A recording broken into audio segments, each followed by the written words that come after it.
Previously on The Lost Element. Asja and Euan interrogated a captured cultist, while Rhukkarrak and Din traveled to the desert chapter to recover equipment and seek allies. Their investigation confirmed something dangerous was planned for the Kalindre ritual at the Glassview Stadium.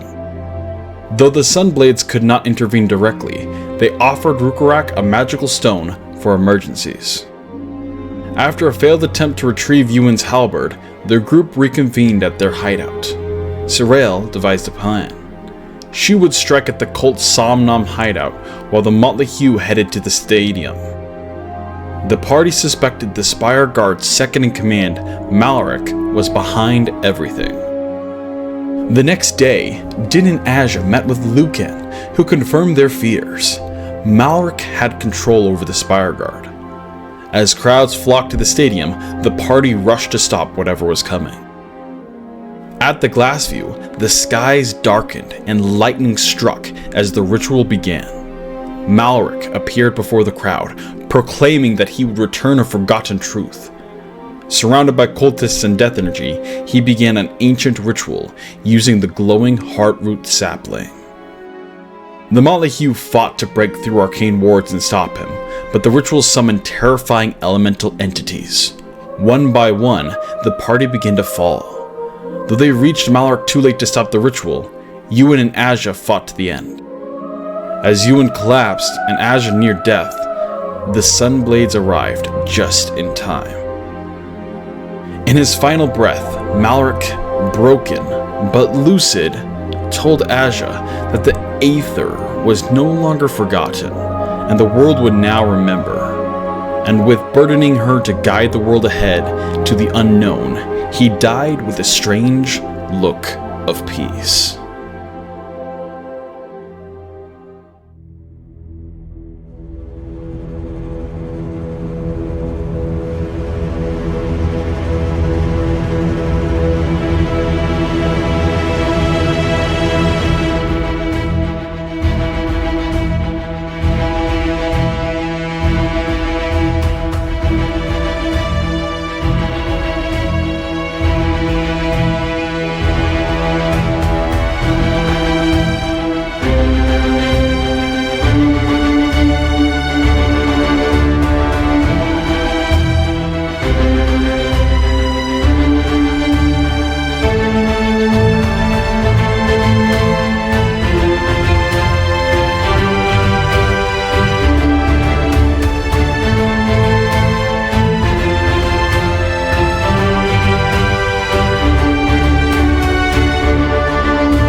The air burns with a heat not born of life, but of death.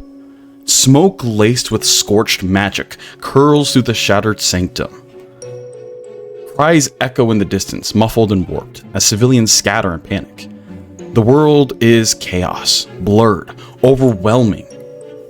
And then, Gorak's blade falls upon this creature. A screech erupts, tearing through your senses, dragging you back to the present. Before you lies what remains of Maldorwen, his mask shattered, his face mutilated, and yet there is peace in it. A twisted sort of stillness, a half smile, as if relief found him at the very end. To his side, you're right next to Euan, administering a potion as he struggles for breath, each inhale ragged and pained. Below in the arena, Hamir kneels over Din, channeling some healing magic into him. Din, your eyes open, unfocused at first, then wide with confusion. Across the ruined floor, Vakra, the orcish sunblade, cradles your head, Rhukkarrak. A glass vial gleams faintly in her hands as she also pours its contents past your lips as you stir, coughing once, and your eyes open, blinking, into the smoke and ruin. And amid it all, we return to Asja. You stand before the dying embers of the pyre, smoke curling around your frame like a morning veil. But your mind is far from the chaos. His final words, well, One of his final words tolls through you still. Aether. It rings like a bell that refuses to fall silent. Images flash in your mind. This symbol you etched, the visions you beheld, now seared into your memory, clear as flame. For a heartbeat, the world slows. Everything hums. Something has been revealed. Then, the clarity fades as the moment passes. As your eyes drift down past Euan, past Maloric's body, past the smoke, to where his blade rests on the fractured marble. The crystal at its hilt, once radiant, now darkens to a void-like stillness, as the smoke licks around it, like a final breath refusing to rise. What would you like to do in this moment? Asja is going to look down at Euan, and the last thing she did was feed him a potion, so make sure that his eyes are fluttering open. And then she's going to walk over first to the blade and pick it up and bring it back over to Maloric's body, where she's going to kneel next to him. And her face has a moment of confusion, as if she's battling different emotions. And then once again, that gentle smile that always covers her face reappears. And she leans over slightly and moves the broken pieces of his mask away from his face as she tenderly just kind of runs her palm down his chin as if a mother to a child. And then very softly, she begins to hum. And then her voice, maybe not the most beautiful, but it's a good voice. She starts to sing. The roots have loosened from the earth. The breath has flown beyond the crown. The leaf falls from an ancient bough, and it sings in the wind, though not with voice. As she continues to sing, her hands move over his body. First, she collects some hair, some fingernails, maybe an eyelash or two, still all the time singing. The waters ripple, bathing soul. 1,000 lights drift soft and slow. Alamore guides with open hand towards the dusk-lit door aglow. A small bit of his clothing. She seems to search his body for anything that might seem personal. Each one of these items collected is going into a small bag as she lays it on top of his sword. The crystal shines its final gleam as breath and soul are drawn apart. One light goes out to travel home, a spark returned to Lunar's heart. Her hand, again, brushes his face to close his eyes. She moves his hands to try and cover the gaping wound in his stomach where he's been impaled. She takes his sword, wrapping the bag around the hilt. Her thumb runs over the Elandris. We do not cry for death, we cry for love that shaped the flame, and in that cry life is reborn, a whispered breath, a sacred name. The end of the song, she leans over and gently kisses his forehead. And those that are close enough will hear, I forgive you. Go home. They're waiting for you.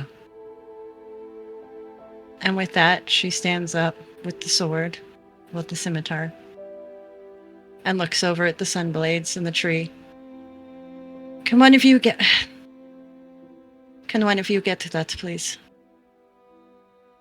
As this moment is brought back to you after this beautiful, almost time where you were with Maloric here and singing this song, it almost felt like you stepped into just a bubble of time where it was just you and his corpse.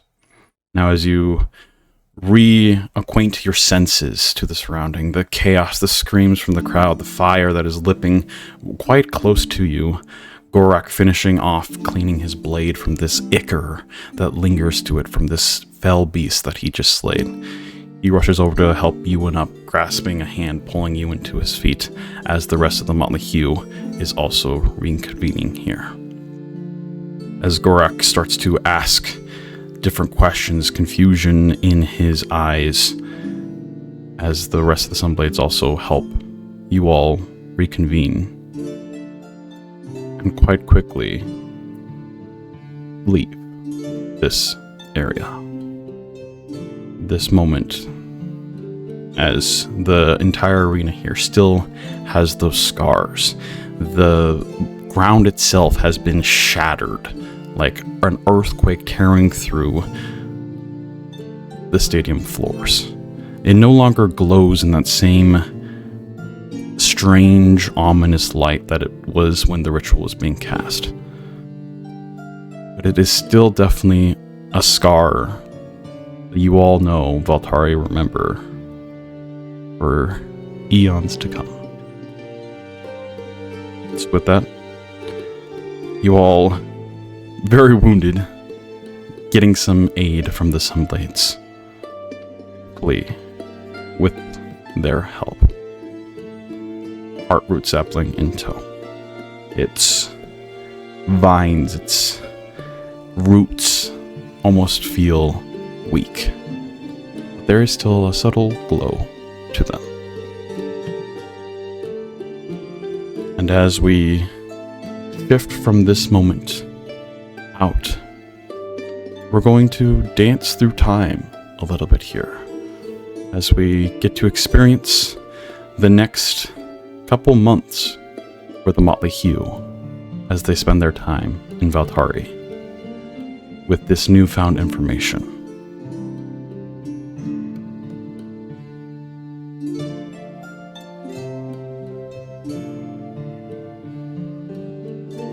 Two days have passed since the chaos at the Calindre. It is now the 20th of Flamefall, and with a wide sunlit chamber of the Spire of Governance, you all find yourselves gathered alongside some trusted companions and a few familiar faces for a long overdue conversation. This isn't a formal trial, but the air here still carries a certain tension. The circular room is lined with arched windows and high-backed chairs. Its purpose is clear. This is where difficult questions get asked, and sometimes they're answered. At the center of it sits Arcane Inquisitor Balian, eyes sharp and unblinking, known for seeing more than what's spoken.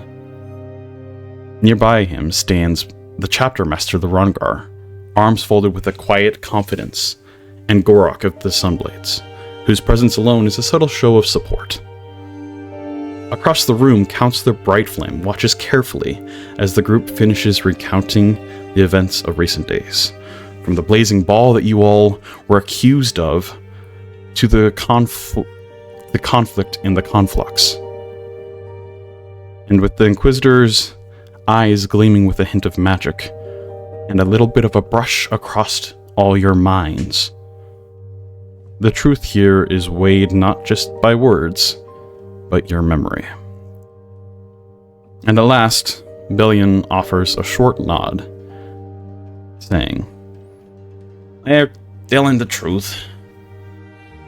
And it's with that, the bright flame clears her throat a bit, a glint of curiosity still in her eyes, and just enough doubt left in her tone to warrant a few more questions. Well, that's promising, but what about the Calindre? You all murdered a couple people in open daylight. Now, I know what all happened here. It is still being uncovered. We're still pulling at strings, grasping at straws. And it does assure me that you did not have, or at least the blazing ball wasn't your doing. What more can you tell me about this ritual? This Maldorwen? We're doing deeper dive investigations into the Spire Guard and all their corruption here.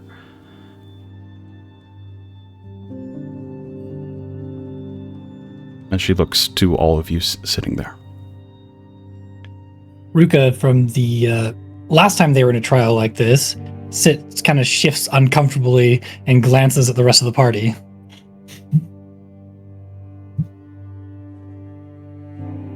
Maldorwen was not corrupt.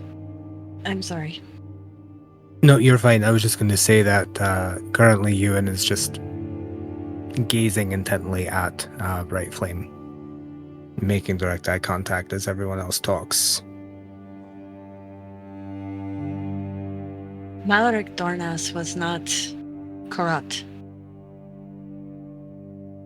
Mad, I will give you. But not corrupt.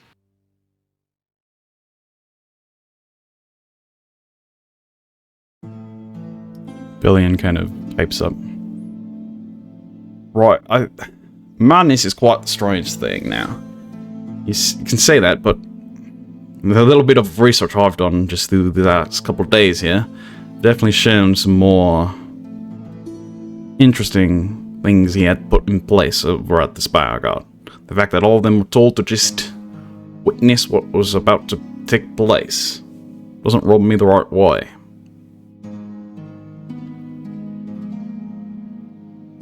And the chapter master of the Rhukkarrak kind of pipes up. Look, we're all looking at this the wrong way. They didn't do anything wrong. They stood up for what they thought was right. And thankfully, who knows if they didn't, what would have happened. If this Maldorwen was able to do even more, if he didn't get shut down. You should be thanking them, not accusing them of more treachery. You've read their minds. You can tell that they're telling the truth. Let it go. And Gorak kind of just nods as both the counselor and the Inquisitor have a bit of silence fall between the two of them.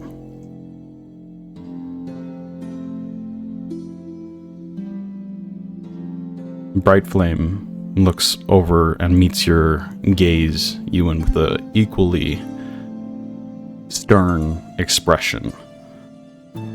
Is there something you wanted to say? Aye, there is.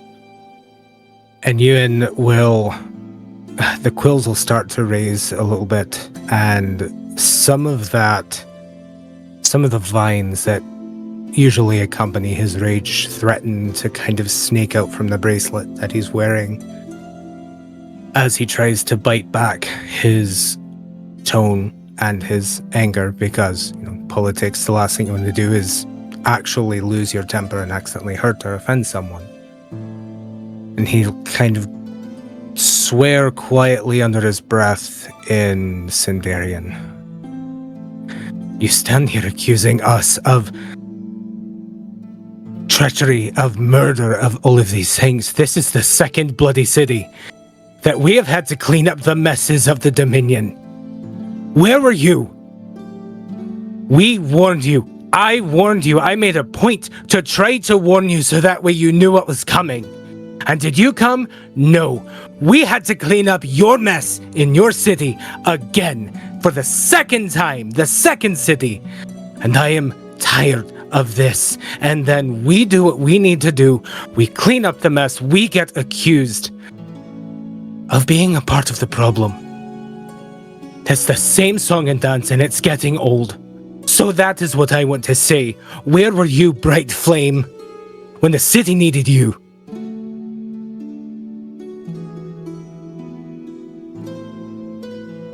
She just continues to meet your gaze, and she doesn't shy back down from your accusations. I did receive your warning.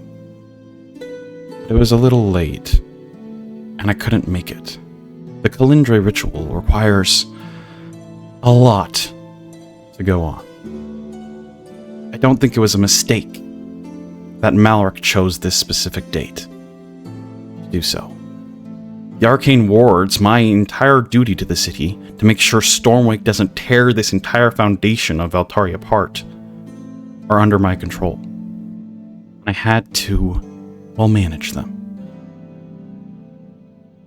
I regret I was not there.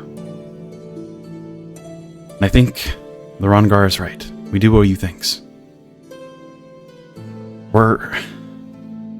It's all a mess.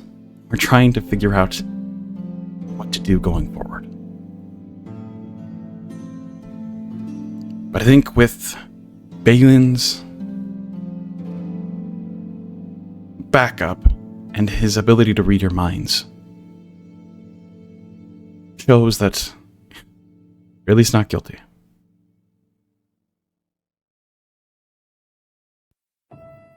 As they kind of sit there for a moment longer before... That'll be all. You're free to go. As the Rongar kind of gives another stern look over to the counselor, not one of complete grievance or upset, but knowing. As he looks back towards the rest of you and just says, "Come on, let's get out of here." Ruka just shuffles out. Chair scraping the floor as he gets up. Yup. As you follow the Rongar out of the circular chamber through the Spire of Governance, which is quite a buzz currently, the Rongar kind of says underneath his breath, "There's a reason I'm a sentinel and not a Spire Guard. You all did good. I wish there were more folks like you that trusted their hearts, even when people told them not to do things, and followed what you believed was right. It takes courage, bravery. And I don't want to think about what would have happened if you all weren't there. Here, I've prepared a few things," and as you are walking, he starts to pull out some sashes of this deep bronze-ish color and starts to hand them to you. I think it's more than overdue that you all are considered wardens of the Sentinels. It's a higher rank than the Strider that you were. And I'm sure it won't be long until you're moving up even further. With this, because the tournament had to be, cancelled, he jingles a few keys and throws them to one of you. There's a nice household that will fit you all much better than the currently small abode that you've been staying in. Make it your own. You deserve a place here in the city that you can get away from this. Kind of motions back towards the spire of governance and the politics. And hopefully the desert chapter can provide that for you. I got a lot of mess to clean up myself, but thank you.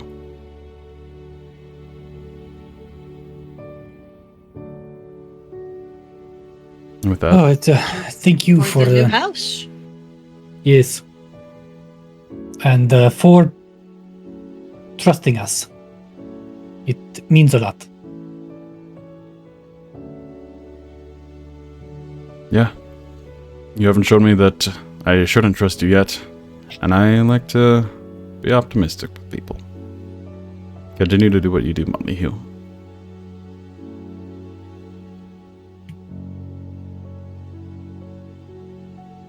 Yes, sir. That's what you say, right? Just gives you a little Azure wink. kind of smiles. As you all continue to walk back throughout the city, this burden of accusations lessened. Will the entire city forgive you all at once? Maybe not, but at the same time, all this happened very quickly. Who knows if all the city even knew the Mollyhue was accused of anything. And so you return to this very nice abode where you were able to move all your stuff, the motley abode, as I'll call it until you guys give it a name. And, yeah, have a spot for yourself.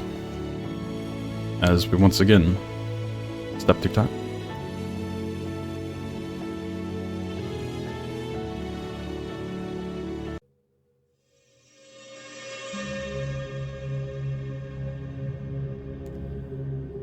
Below the torrent of winds that barrage the heights of Altari, within the sheltered halls of the Spire of Illumination, curiosity guides the two of you through its twisting corridors. It is the 3rd of Galecrest, the first month of Stormwake, and the air holds the dry warmth left lingering from Embervale. Din and Rhukkarrak, you both have come seeking answers. Your path leads you to the private study of Professor Damaris Fane, scholar long acquainted with the elusive nature of death energy. Inside, as you open the door, arcane implements whirl and hum, floating quills scrawl upon open pages, crystals pulse with faint light, and enchanted glyphs shift across hovering slates. The professor clearly has been quite busy. But as you enter, he looks up from his work, offers a faint nod, and sets his tools aside, his full attention now turning to you. Welcome in. I'm glad you could see me. I think it's been overdue that we had a conversation. Here, take a seat. He pulls out some chairs for the two of you. So, if I'm not mistaken, you wanted to learn more about, well, death.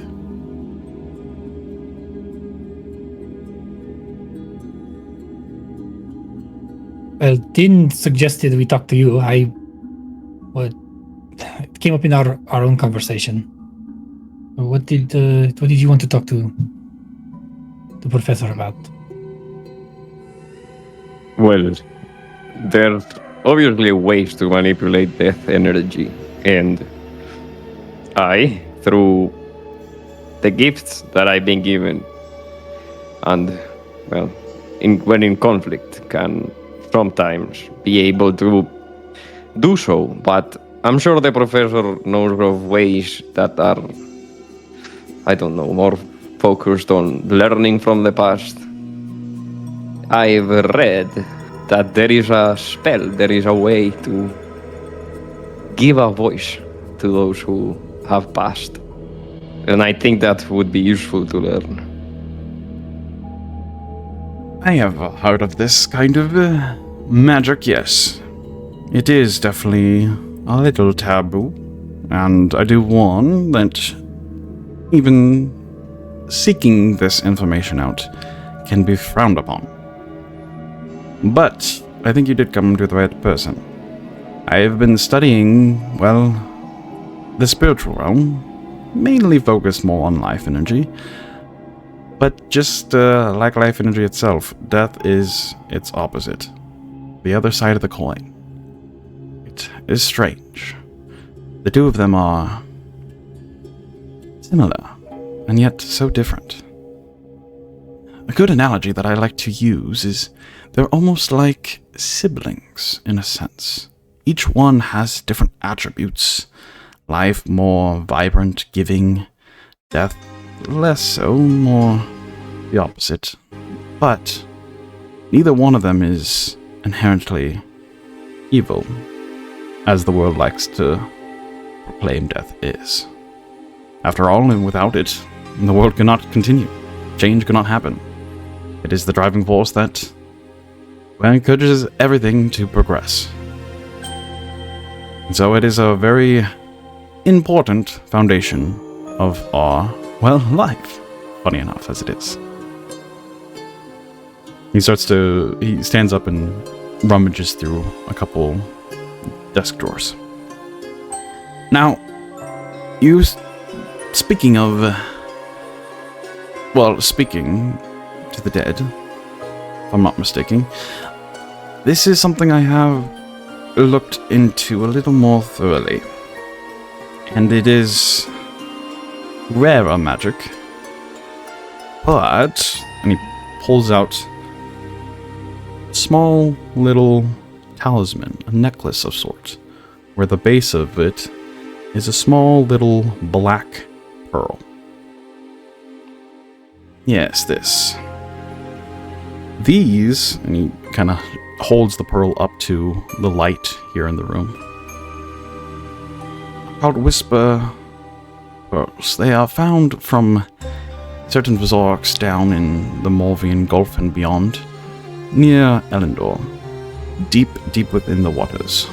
Bottom feeders, if you would. They feed on, well, things that have died and make their way down there. All to make this small little pearl. And he goes over and places it in the palm of your hand, Din. I think I'd like you to have that. I do still owe you from delivering that heartroot sapling to me.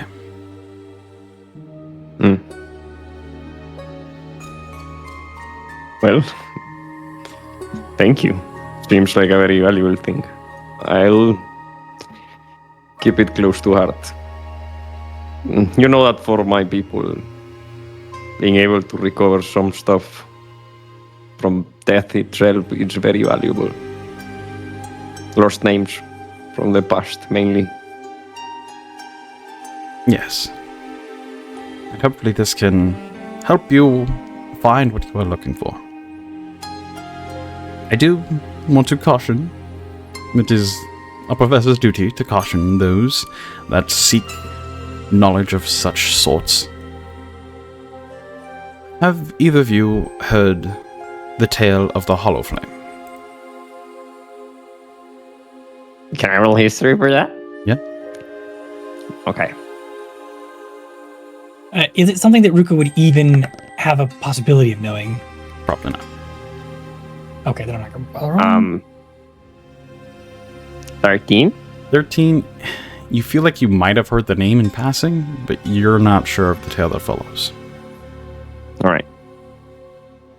No, I haven't. I have heard the title. Can you enlighten us? Yes, I think it is important.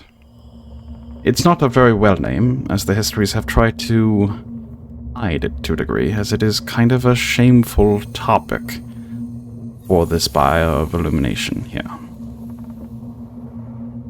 But the Hollow Flame, or as he was known in life, Verathan Silex, was a brilliant, methodical. He was regarded as a prodigy of the Spire of Illumination. But his focus was, well, death energy. And unlike most who feared it, he sought to redeem it in a sort. He believed death was not an ending, but a current beneath life. Something pure, something even healing to a degree. If understood, his work could reflect that rituals to ease passing and ward shields and provide wards that shielded the soul. But his early work was promising. However, death is no passive study, and if you two continue to delve into it, you will see this yourself, as death itself begins to answer. He started to withdraw from his peers, descending into the lower chambers. His writings turned quite obsessive. He claimed he could purify death energy, make it serve not just life, but eternity. Then came the disappearances. Assistants, peers, even custodians. At first they were dismissed as misfortune, but soon, very soon, the Spire acted. But it was too late. When Verathan returned, he was changed, pale, cold to the touch. His breath seemed to mist in warm air, and his voice echoed with something not entirely his own. And so he was given the moniker, the Hollowed Flame. What followed was not necromancy, it was unmaking. Fields blackened in his presence. Spirits were torn from rest. Not resurrected, but unmoored. He didn't control death, he fed it. Eventually, he was stopped, contained, but never fully understood. His name was struck from many of the records. But among those of us who study death, we like to remember him as an example. Because death is always there, always seeking someone to answer. As he is telling this story, Ruka is getting more and more and more uncomfortable. Speaking of answers, I'm very curious. What is it that you wanted to know, Rhukkarrak? Oh, well, he's gonna kind of glance at the professor a little bit. I seem to have... Death seems to already have a claim on me to some degree. And I was hoping that you could help me better control it. But I don't know. And he was speaking to Din, answering his question specifically, but he is kind of glancing at the professor to see if the professor has any answers as well. He gives a curious eye. What exactly do you mean by it has a grasp on you? Well, I have this cursed ability to, and he will shift into a white Traktir that I can just do with a thought, and it is part of my subconscious. It is always there. Intriguing. I have seen magic similar to this, illusory. He starts to get closer to try to inspect. Do you mind if I do a little bit of calculations? But who is this other self? Where do you know them from? Who are you addressing? You're the one who has another self, not the professor. Okay. What do you mean? You have seen this form before. Yes, but who is it? This is the form that I take when I was liberating supplies from a neighboring Traktir village. It has whatever name or persona I needed. Just that? Yes.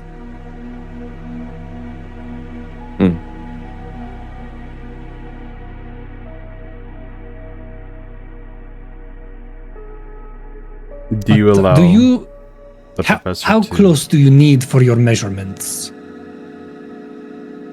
Not terribly close, but it might get a little personal. He's just gonna kind of close his eyes and resign himself. Like, all right. I'll Yeah. be quick. As he sees your hesitancy. Din, you watch as the professor starts to draw some arcane sigils that seem to float in the air around Rhukkarrak. As his eyes flash some arcane motes of energy as well. It definitely appears that this is illusion of some sort. Or something, I don't know, it's reading strange, not like other illusions I've calculated before. That being said though, illusion is not my expertise. I don't know if this is the work of death magic at play or not. I do sense something with you though. Something that almost doesn't want to be sensed. It's difficult. I'd be careful, lad. If you're not careful, we could spiral into something far more. But at least for now, you seem to have some control over it. Perhaps try working on, well, controlling it more and thinking of what exactly you're doing when you do take these forms, or when you feel that touch of the energy. What goes through your mind? What causes it to operate? Perhaps those sorts of thoughts experiments might enlighten you more as to what is going on beneath the surface. With that, he steps away as the runes fade.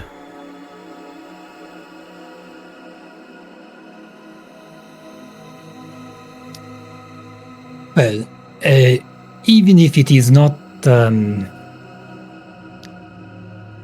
death,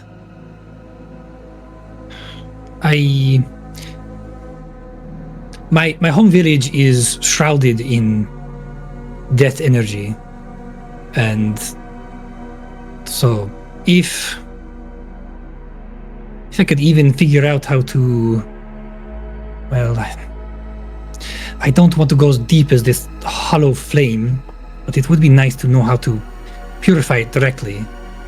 Our people used to bury the dead in the gardens so that the plants could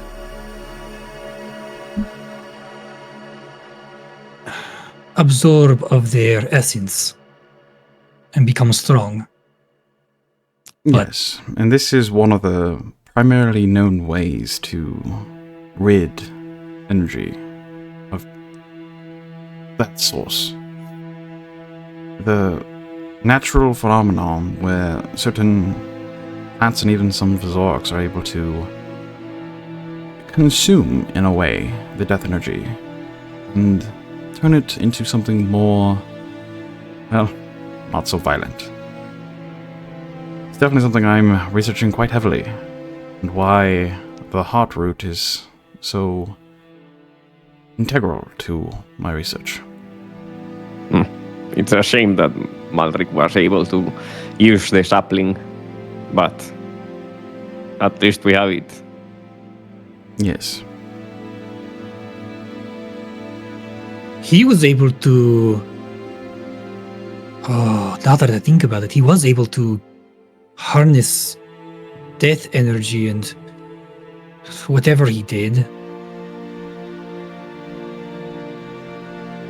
I have heard the reports, and it definitely cannot say exactly what he did, but combining life and death in such ways often leads to many untested phenomena. And most of the times they can be quite dangerous, as, well, the Glassview Stadium can attest to it, as I'm sure you all can as well.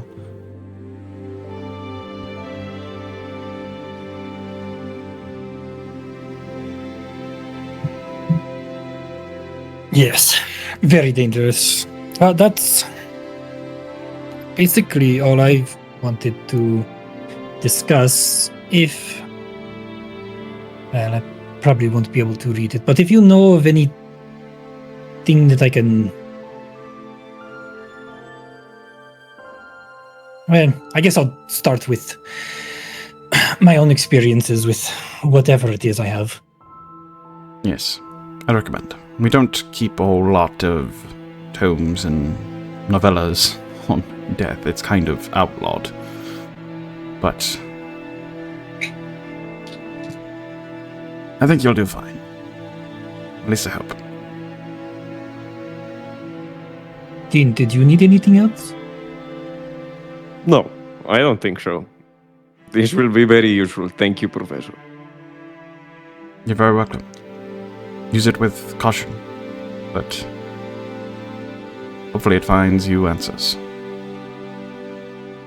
If you don't mind me, I do have things to get back to. He picks up some more arcane implements and returns to his work. Thank you for coming and seeing me there.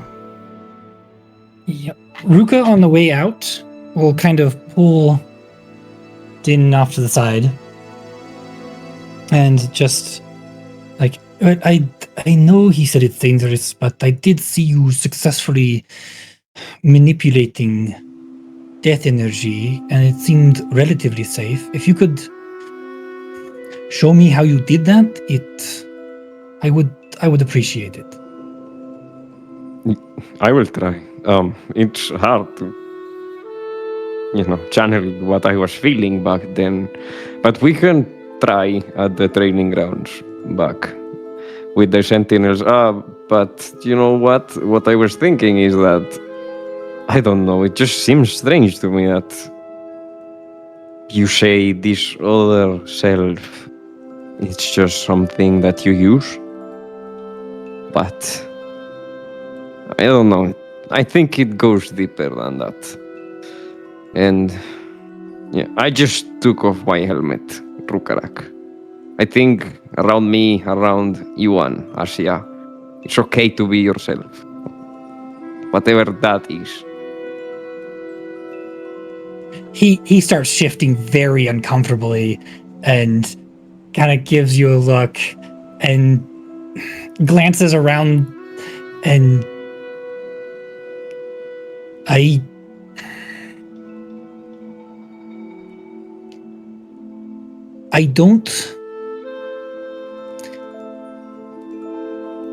don't know what it is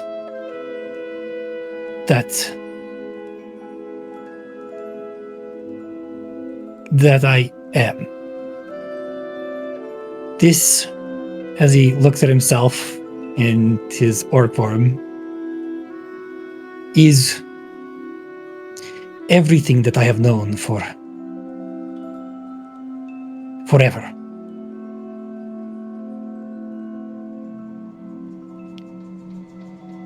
I don't... Maybe. And he'll just kind of drop the conversation and keep walking unless Din says something else. No, it's not gonna press the subject. He'll just say, you think I'll ever find her? Be able to ask her? I never knew. Find her? Yes, the woman I saw back in the dunes. Oh. Is that why you want to speak to those who have passed on? I think so. I mean, maybe there's sort of things that I want to know, but it's just... it haunts me. Not just when strange things happen, just... it's something I think I need to know.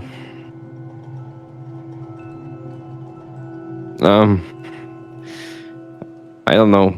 Perhaps the other self also has a name, but who knows? Yes, this idea of a part of someone existing beyond death is a bit strange. Normally, what is left behind is in the minds of those who are still living, and yes, there is I nothing agree. left. But, well, you all have seen those who have passed on, so I guess there is something else. I mean, also, if something very tragic happened back then where you are from, and like, if that's what's weighing on you so bad, I don't think you should think that you are gonna be able to fix it by yourself. Whatever that was. Oh, my village being shrouded in death? Yes. Well, it has been a problem for my entire life, and most everyone in my village has just accepted it as the way I think that's things are. wise. I think the professor's warnings were good. What we should do is learn from it, but at the end of the day, it is in the past. You cannot let it become your present. No, but it also does not need to control my future. Exactly. And I don't know. I just want answers like you.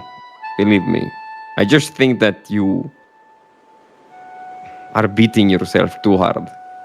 And perhaps it's more important right now that you find answers to who you are rather than try to fix whatever happened in the past. Things have changed in the Dominion as well. The conflict has touched a lot of the lands. And if that's what happened, I don't know. Perhaps you just... Since traveling, I've discovered that it is not just my village that is dealing with this death energy, and there is Euan's home and Asja's home that have been completely consumed, and they seem to be dangerous lands that are, from what little I know of them, they seem to be getting worse, just like our village. Yes, we're all in the same boat, Rukka, that's the point. It's a warning from the professor. And, I don't know. When I'm telling you this, because if I become obsessed, like Holoflame was, you'll know what it is that I'm looking for. And also, I'm showing you who I am because I hope that you're able to tell if I'm losing it. I did feel like I was kind of losing it back there when I was working with the cult. That's why I didn't say anything during the trial. And, I think everyone saw the Sphinx. We know what it said. I think we are just in the same boat, as I said. So, just know that you can trust us, I guess. Well,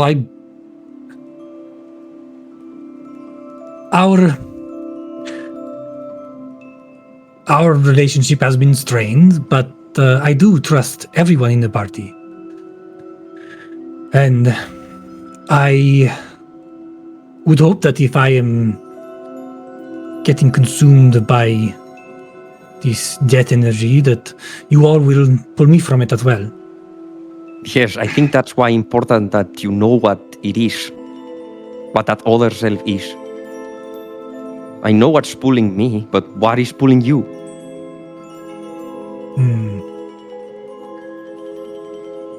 That is a very good point. Fine. I will have to spend more time on this meditation that Asja taught me. Just know that, whatever it is, whatever you think it is, whatever conclusions you come to, it's okay. I know that your intentions are right. I know that your heart is in the right place. I've seen that you're worried about what's going on, just like us. And it's fine. I think if anyone, Juan and Asja will understand as well. And with that, as the two of you continue through the spire of illumination, eventually out back into the city, we'll once again step through time here. Something that we didn't discuss, but I think now, based on our conversation, Ruka is going to spend a little bit of time every night really doing what the professor suggested and going through, getting a better handle on his transformation and really analyzing and slowing down that transformation and really trying to figure out where this is coming from. Yep. Alrighty.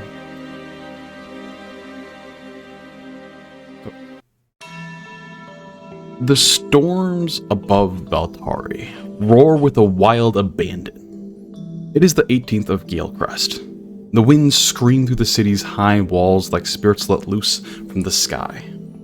Down in the open-air court of the desert chapter, they whip across the sandstone, hot and restless. And you, Euan, stand at the center of it. Your halberd gleams with each movement, slicing through the air as you drive it into conjured illusions again and again. With every strike, fabricated forms burst into flickering motes of energy, dissolving into nothing under the weight of your blows. You don't hesitate. You don't hold back. Each motion is fueled by something deeper than routine, by something boiling beneath your skin. Rage. Not chaos, not recklessness, something older, sharper, a fire that hasn't found words, a fury that isn't aimed, only unleashed. And here, with no one watching but the wind, take us through your feelings, Euan. Euan is panting heavily. Every movement with purpose, every swing of his halberd directed towards his targets, finding their mark. In his mind, he's still thinking to himself, no, it's too slow, it's too slow. And he's pushing himself, and has been pushing himself. And I would think by this point, it has become evident to the party that Euan is pushing himself way too hard right now. He stops for just a moment to gather his breath, and his mind is suddenly filled with the vigor that he fought the Khazduram on that fateful night, and the way that his body moved, the way that his halberd cleaved through flesh, through bone, the empowerment of the tree, and fighting not only for his life and for the dwindling lives of his people, but for his purpose of saving the Quran tree. And he will lean heavily on his halberd, and he kind of buries the pommel end of it in the ground to steady himself as his eyes go glassy, and he's reliving this moment of this fight, and then feeling like someone has ripped the wind out of his lungs as he turns around and watches the Quran wither. And try as he might to push the final memory away, something he has fought for a very long time to do. That memory of turning around and steel cleaving from his eye to his hip, flaying him open, killing him in every truest sense.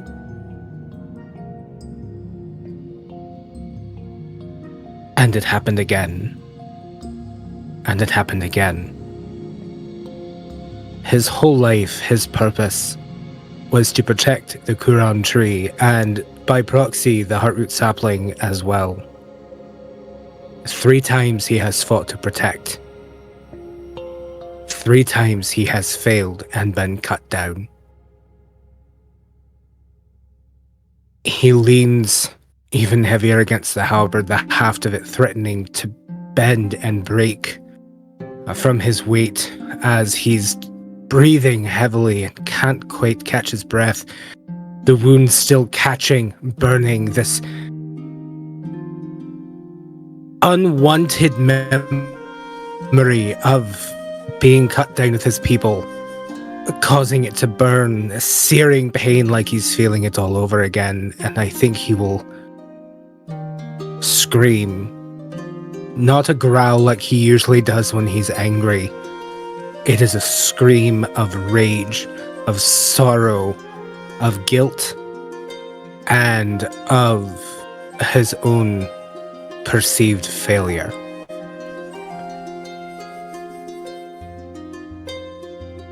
He will steady himself, look at the whoever or whatever is conjuring the illusions that he's fighting.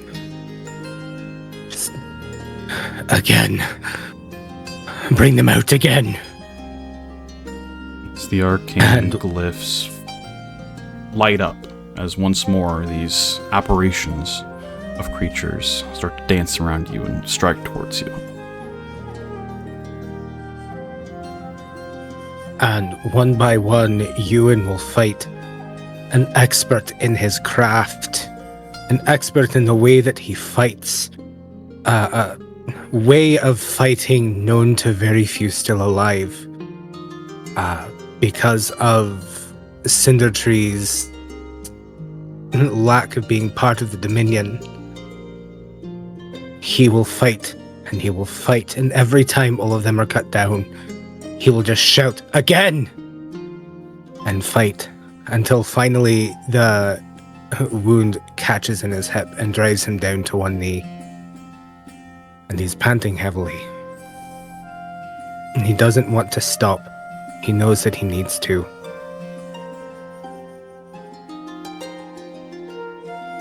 He will turn to leave. And as he does, he will stop by the sandstone wall.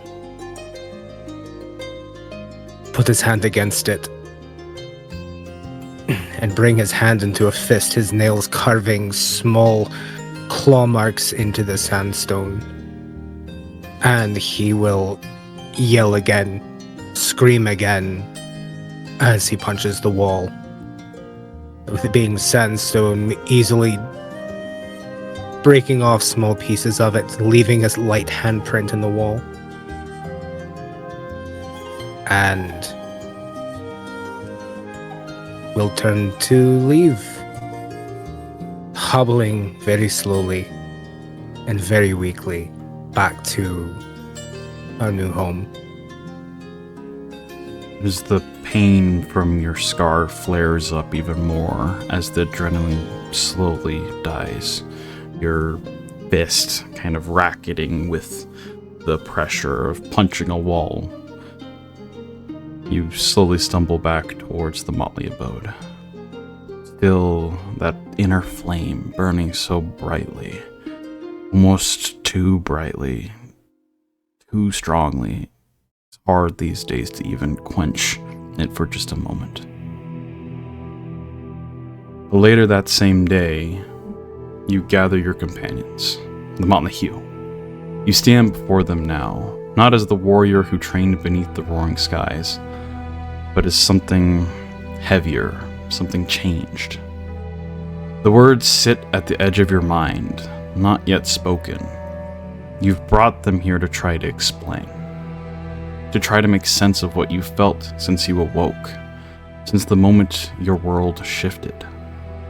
Not just the change in your body, not just the strength or scars or strange pulses beneath your skin. Something deeper, something that won't let go.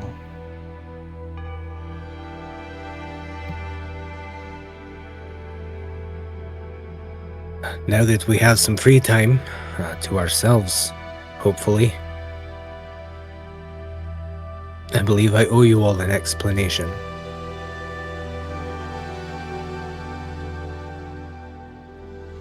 If you have any direct questions, please ask. Otherwise, I'm going to start from the beginning.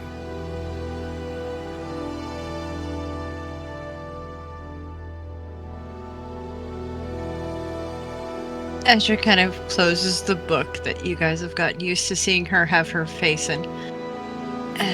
Questions about what? That might help. A little context. To say. Sorry.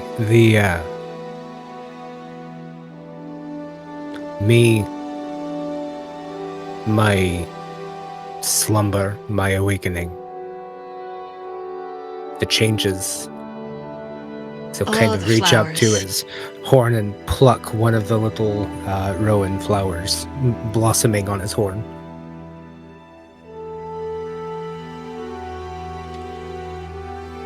I mean, you ate some dirt at the oasis. I thought that was just natural, you know.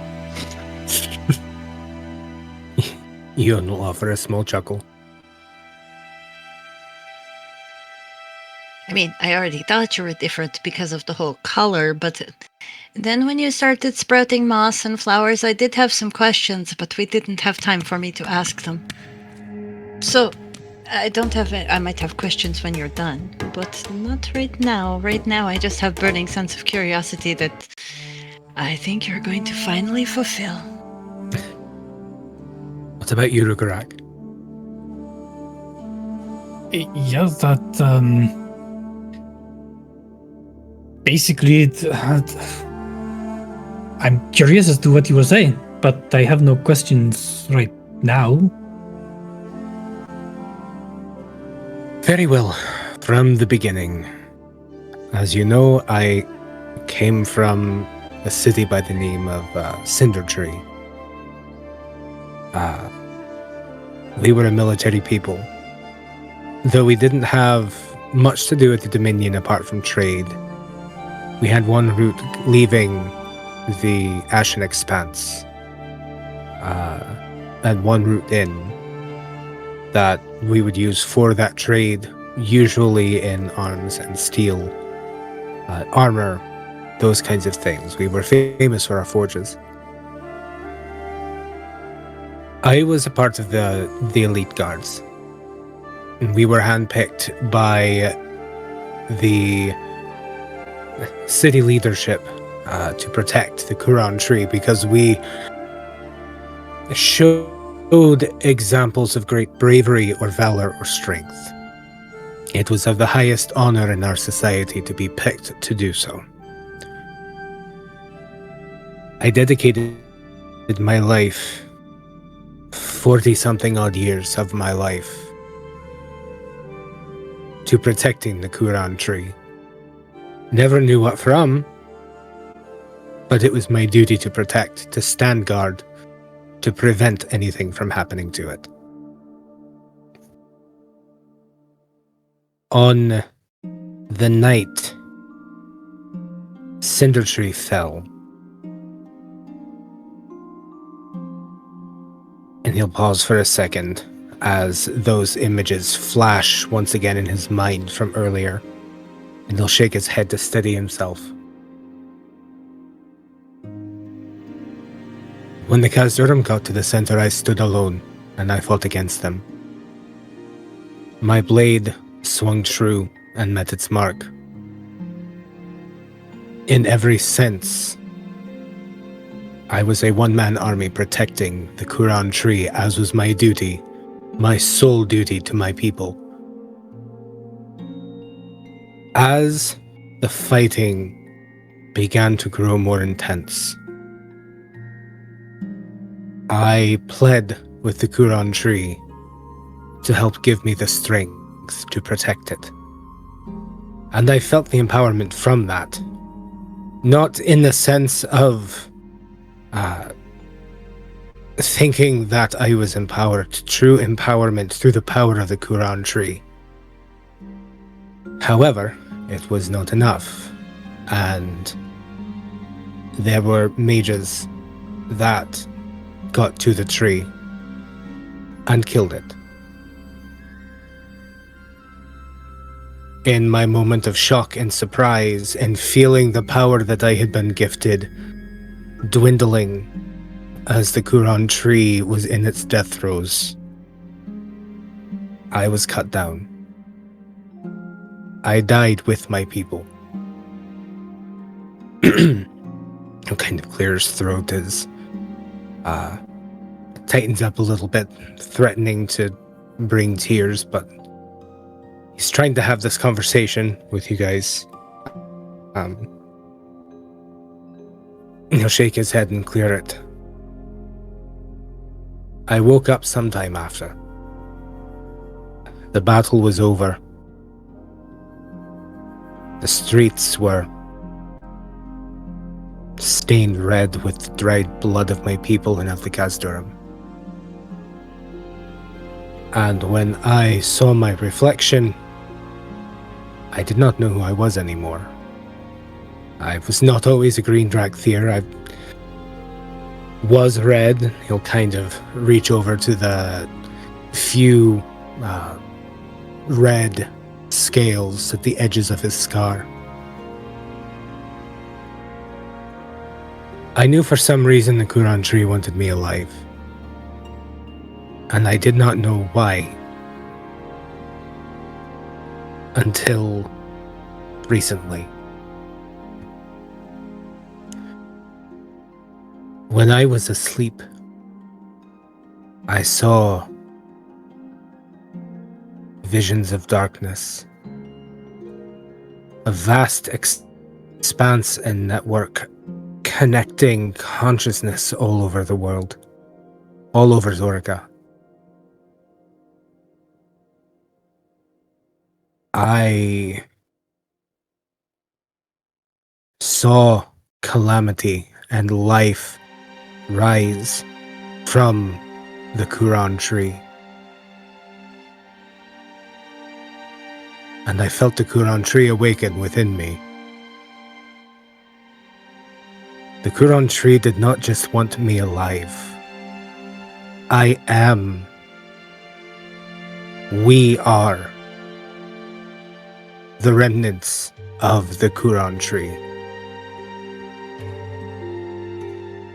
Which is why we were able to see the tree. Well, was everyone able to see the tree when Cordrin did the thing, or was it just me and Cordrin? I'd say That I don't remember. people might have been able to glance over it, but it was probably a more personal moment there. Mm-hmm. Okay. When Cordrin did the ritual, he saw the outline of a tree surround my spirit. And now I seem to be growing loam and moss. And these flowers, he'll hold up the one that he picked off of his horn. These are what grew on the Quran tree.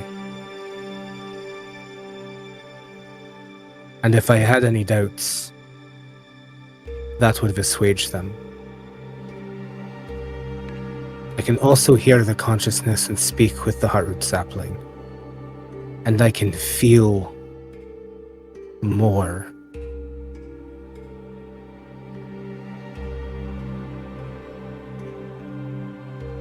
It is as though while I am here with you, I am also within this network of consciousness. And I can feel it, the vastness of it, the fathomless depths of time and what they have seen.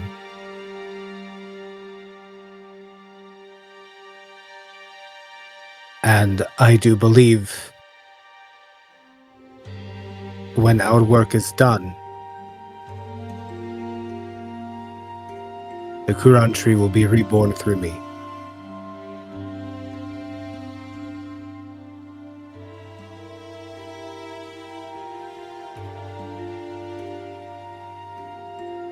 At that, Rukka's face will kind of fall a little bit. And I hope that that he's not too soon. When you spoke about this before, I just thought that you thought you died. And you just off. You just get up again and again. I've seen you do this. But you actually died? I'm so sorry, friend.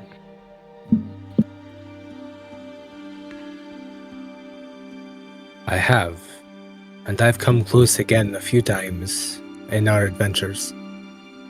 And shortly before I met Asja, when myself and my other friends were traveling to Mithrandel. I knew at that point the Quran tree wanted me alive, and I knew that there was a tree in Mithrandel, and I thought maybe there would be answers. And all we found was death. And he will visibly shudder. The smoke creature that had the claws. That is what we found there. That is what attacked us. That is what killed my friends. Almost killed me again. And for someone to be able to control those things,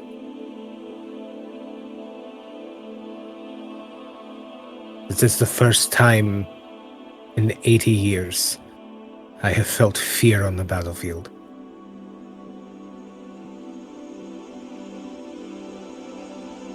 They are terrifying.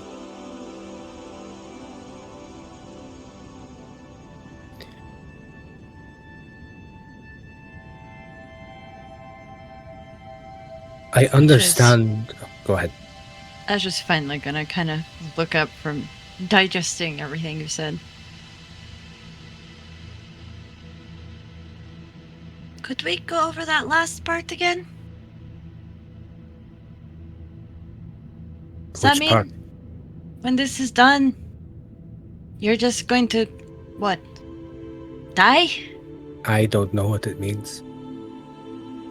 It is something that I feel, that I know to be true, but I do not know the capacity in which it will happen.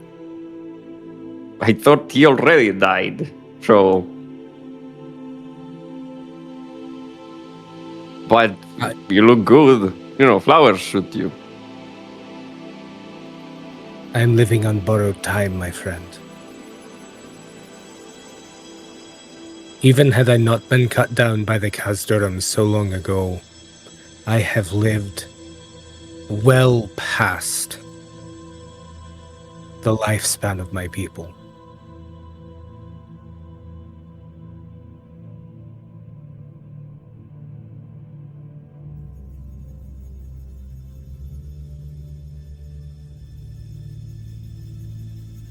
Well, from what we've been through, every second that you borrowed has been worth it.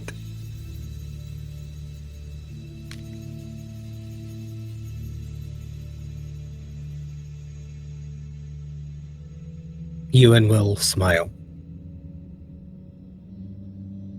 There has been a lot of hardship leading up to these last few months. I know that I have said it, and I don't want to continue to say it so it loses its meaning. But these last few months have been among the happiest of my life. You are the closest I have ever had to family, even with the barracks and everyone that I knew there. We were all friends, we were all acquaintances, we all had each other's back, but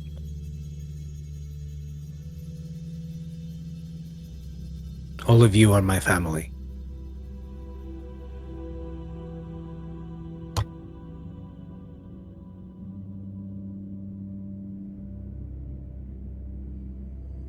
I am, glad to hear it every time you say it. And, well, I'm glad that you can see my face now as I smile. But Smiling looks good on you. thanks, friend. Well, wherever you feel you need to go, I think is a good place. Then I think the answers to many things lie with the sapling and the things that you are, I guess. So, count me in.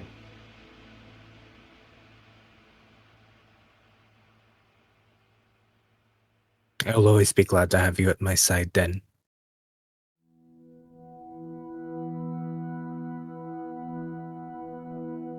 Like I said, don't be in a rush to become a tree. Kind of reach up and touch one of the moss-covered horns. I don't think I have much of a choice in the sea. Well, Baltari is a very nice city. I, for one, am enjoying it, even though, things have been a bit rough lately. Maybe a walk through the city, relaxing at the oasis. We never went back to the hot springs. I don't know. I enjoyed it the first time we went there.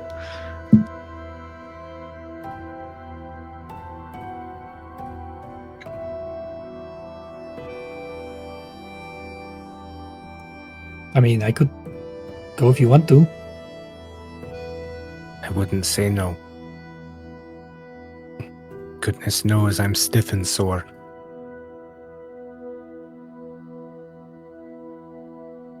With this You three have revelation. fun. I have things to do. Sorry. You're good.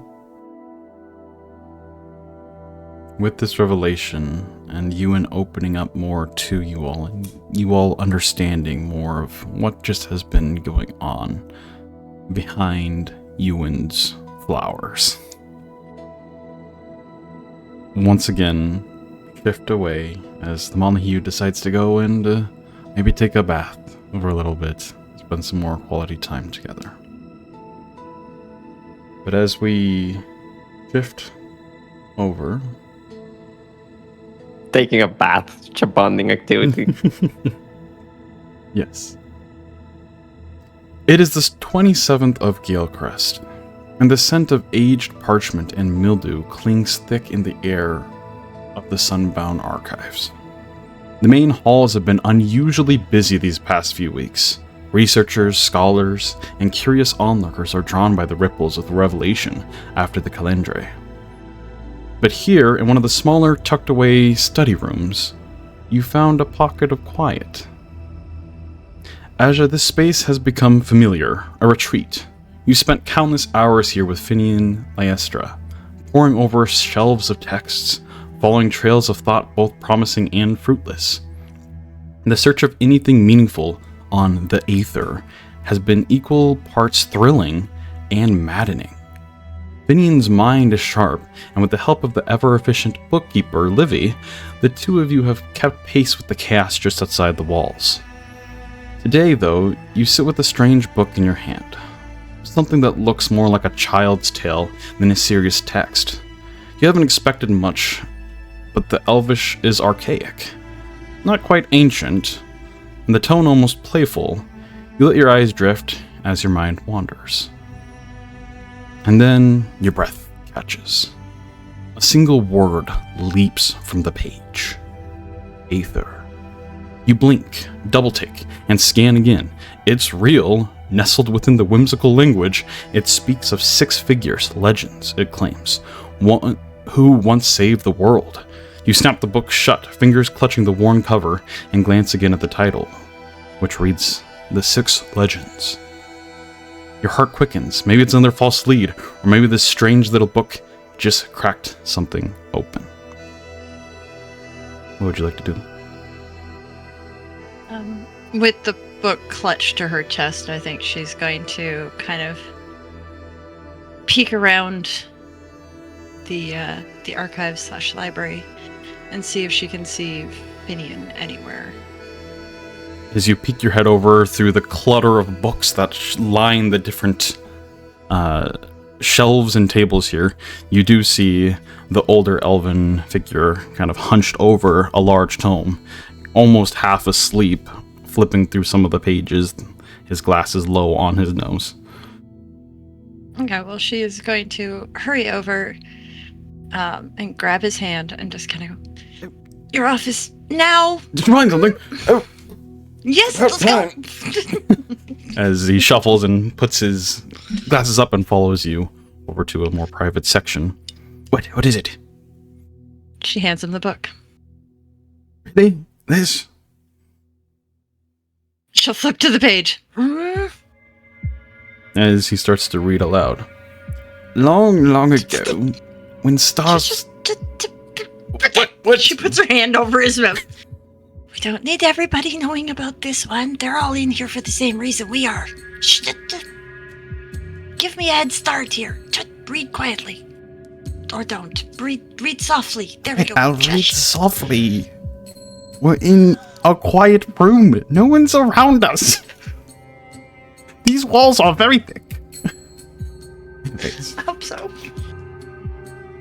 Long ago, when stars still whispered and the skies knew 7 songs, there come 6 brave souls, each from different corner of the world.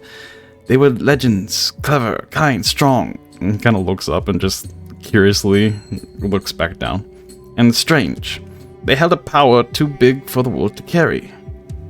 The 7th song, called Aether, was wild and wide and full of wonder, but it made things twist and tumble, made dreams grow teeth and shadows speak too loud.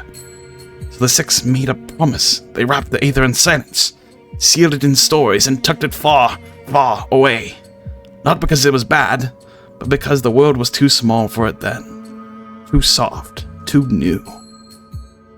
But when the world is ready, they said, the song will return. He kind of slowly closes the book, a finger still on that page. Now that is quite the revelation. I guess it's time for it to come back out. And I guess I need to find this song. Something along those lines. Well, it was sealed away. How was it sealed, though? Where was it sealed? Far, far away. Can we even trust this source? I mean, it's a children's story, but it does... Most children's stories are the truest stories you can find, because who's going to believe a tale for a child? Just let me see if I can't find the source of this book. As he starts to flip through and kind of scan some of the pages some more. This is fascinating. Yeah. She's like right over his shoulder. Like, he's got no personal space whatsoever, just to let you know. The Elvish in here is quite archaic, but it is not, well, completely ancient like some of the other things we've found that date past to the Era of Despair. So it does seem like it's newer than then, but it might be transcribed from something older as well. Let's see here. This is marvelous. But this isn't the first time. Wait, this one has the 6, right? The 6. I don't know, people that they're speaking of. Yes. Isn't there also we were also told about the paragons. Oh, Weren't yes. they similar to what these 6 would have been? Very much so. Maybe that's the same, one and the same. Paragons, legends, I mean, they sound similar. It says they come from all across the world, though. It's interesting. It's the best lead I've got, aside from the notes that I got in the temple. It's not like anybody else wants to share their notes. Everybody else wants to be the first person to find it, and I have to make sure that they are not the first person to find it. Yes, the whole city's up in arms about finding whatever they can, so we'll make sure to keep this book on lockdown. I am pretty sure all of Arathar is on alert, seeing as I don't think it was just Zorka where this knowledge was unlocked. I already know that people in Elendor were looking into... I guess it doesn't really need to be that hidden anymore, but the celestial transitways and stuff like that. Maybe this Aether has something to do with that, so they also will be looking for it. Imagine it would. Who knows? There's still so many mysteries. It's still my belief that these celestial things were part of the reason my city was destroyed. So, we can also be That's it. assured the Khazdorim are probably also very aware of this. Yes, it would be So not only curious. are we racing ours, we're racing them. Because, well, I wonder, did the knowledge open for the entire world or just for Valtari here? We don't really know. We don't have a lot of communication with the Khazdorim. I'd imagine, though, that it probably was like the floodgates being opened, and well, yes, you're probably right. Racing against everyone and everything. I've seen that kind of magic before. And while it can be manipulated so that one person might remember more than another person, generally it affects everyone. It does not matter. It's not picky. So if someone used the same magic that I've seen before on a much smaller scale, on more of a continent-wide scale, then yes, my assumption is everybody has knowledge of this again. Right. What I find fascinating is how even different novellas and books and tomes that mentioned it, where once was blank, have now reappeared. It's quite curious. Happened to my notes as well. I was very panicky when all my notes started disappearing. I knew that they were there. I was like, oh god, I'm going mad, aren't I? Thankfully they're back. Along with a very big moment of clarity right when it happened. I wonder if Can't these explain it. same legends, these paragons, were also the ones that, well, hid the knowledge from everyone. It would have to be, well, incredibly powerful to do so. I've heard of similar magics like you're saying, of altering memories. It's quite higher level. And doing it on such a wide scale seems, well, impossible, to be quite frank. If you are a normal person, sure. If you are something more, maybe not. I think also researching Maybe into... they did have some exterior help that we don't know about. Very much so. It all makes me... But as we have been studying forever, and this is the only book we found, I think my next move is to go somewhere with even more knowledge. Yes. I was given an invitation up to the Twilight, but... I do wonder if they'll have more, because, well, the Sunspire Dominion has only been around for a little over... coming on 2,000 years now. But this era of despair, where it seems all this ancient information comes from, is well older than that. So we don't have a whole lot of records of before. Unfortunately, when Mithril fell, we lost all of that knowledge that we did have. Does it Maybe if we ever concern do you? rebuild the Sunspire Dominion again, we should spread the knowledge around many cities and not just in one. Just saying. I mean, probably a good idea. We have some here, Very but good idea. not like the Mithril had. That's for sure. Does it concern you that what we are looking into might be better left, well, hidden? If this era of despair was the result to whatever Aether did, are we... I don't know, I just hear all the commotion, all the politics, all the division of people's mindsets on it. Some people are for finding the information, and I'm very curious myself, but at the same time, it is concerning if we're all just plotting our own demise unknowingly.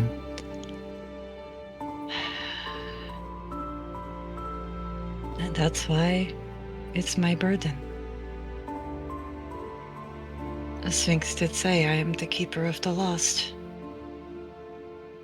I guess this means that it's also in a way my choice whether it comes back to the world or whether I find a way to hide it again. So we need to find all the information we can so that I can make the best decision. Yes. Back to the books. Back to the books. Ugh, actually, is it snack time yet? Maybe a little snack time?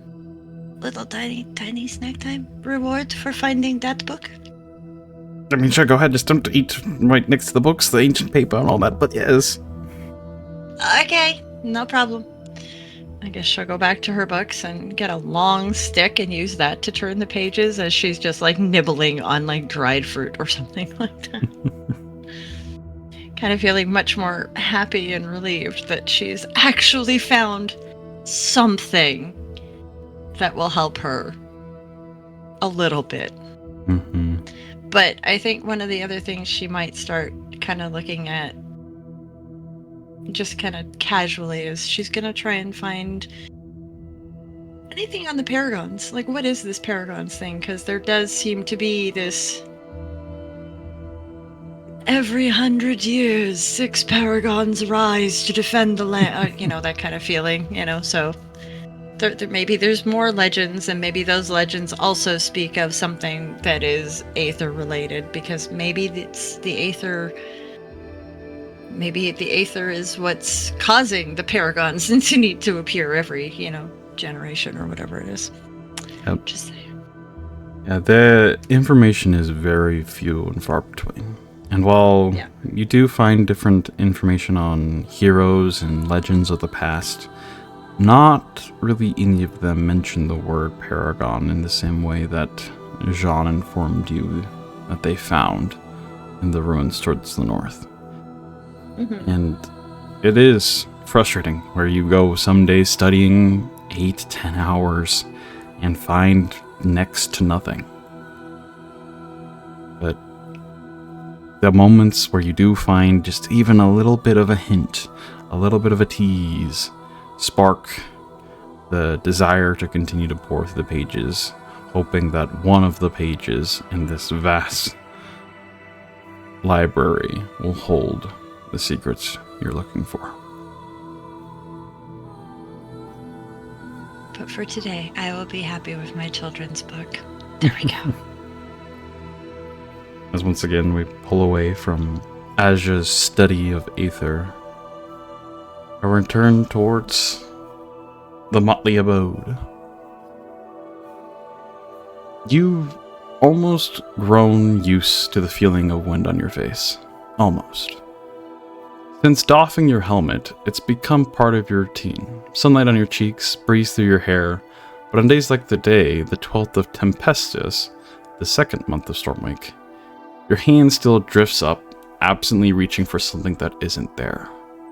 And just for a moment you remember what it's like to wear that helm, like armor.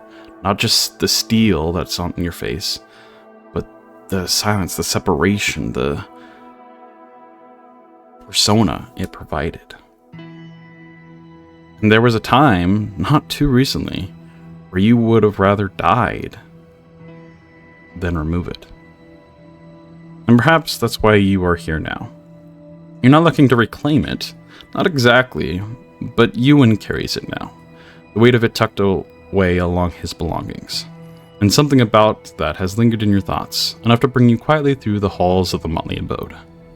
You round the corner towards his room, the scent of juniper and sage drifting through the air, soft and curling like the smoke rising from his lit pipe. The door is slightly ajar, the warm haze of firelight spilling through, as you step closer and knock.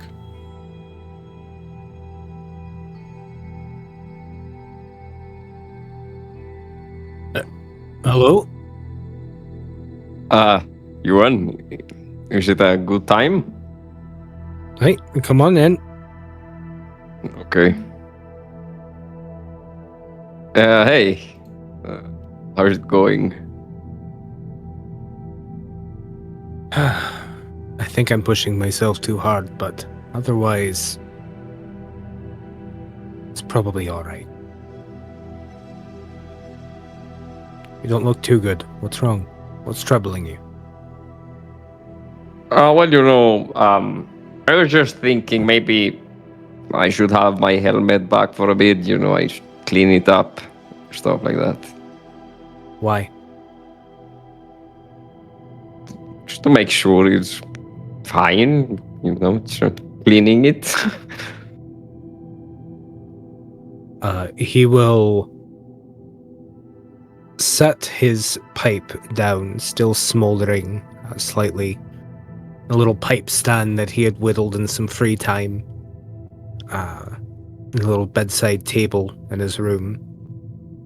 And will walk over to one of the storage chests, if you will, and open it up.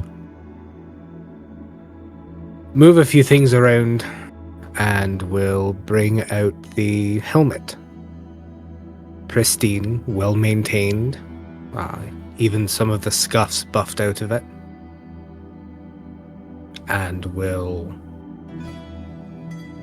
stand there and hold it. Not really offering it to you, but holding it and looking at you.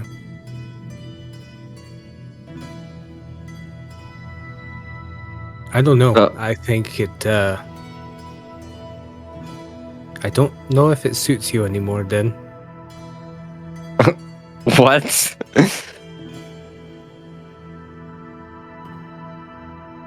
Look at you. Euan will walk over. Still has the helmet in his hand. And holding on to it, still not quite offering it. But will sit down on his bed and kind of turn it so that way the firelight is catching it just enough you can see a bit of your reflection in it. Look at you. You're smiling. You're comfortable. You don't have the heaviness about you. You are yourself, your own person.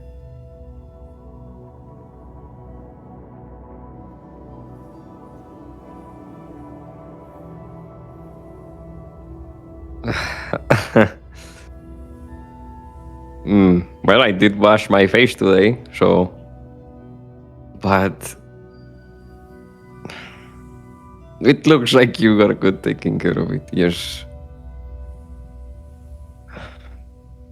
I was thinking about... Well, many things, but... Thinking about what Darren will think is just something that makes me very nervous.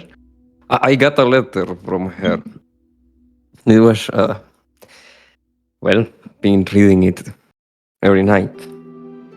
But also I've been thinking about my brother. Just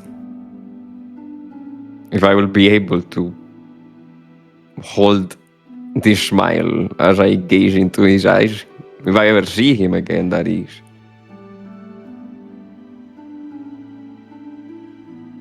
I think if your brother is the kind of person you believe him to be. My interaction with him was not long.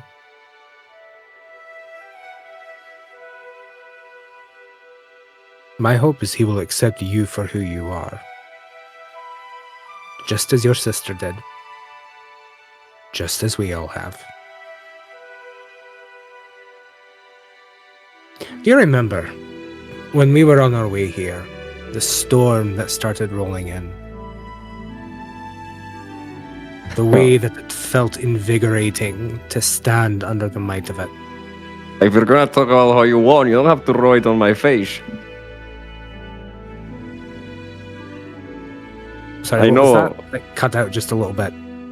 If you don't have to draw it in my face if you're gonna talk about how you won that time around.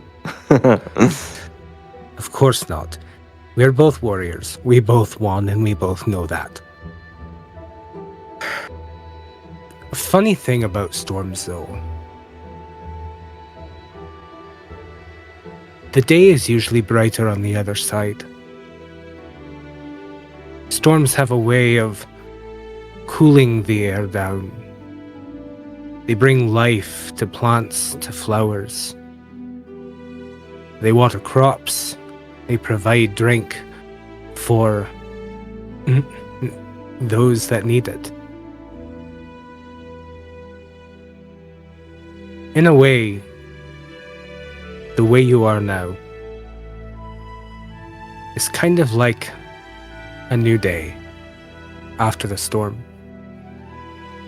And this, he'll hold up the helmet. For the first time in all of this, kind of like almost offering it out to you. In some ways, it's kind of like your storm.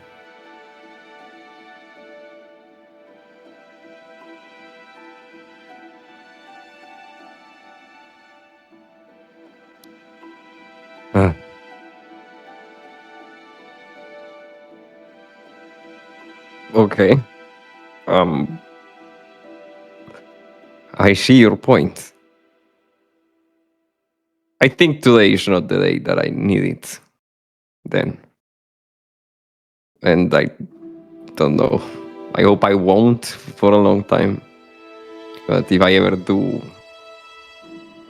I know it's in the right hands. I will make sure that it's kept clean and sound and ready for you, should that ever come.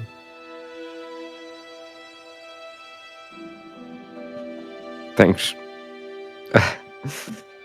There was something else I wanted to talk to you about.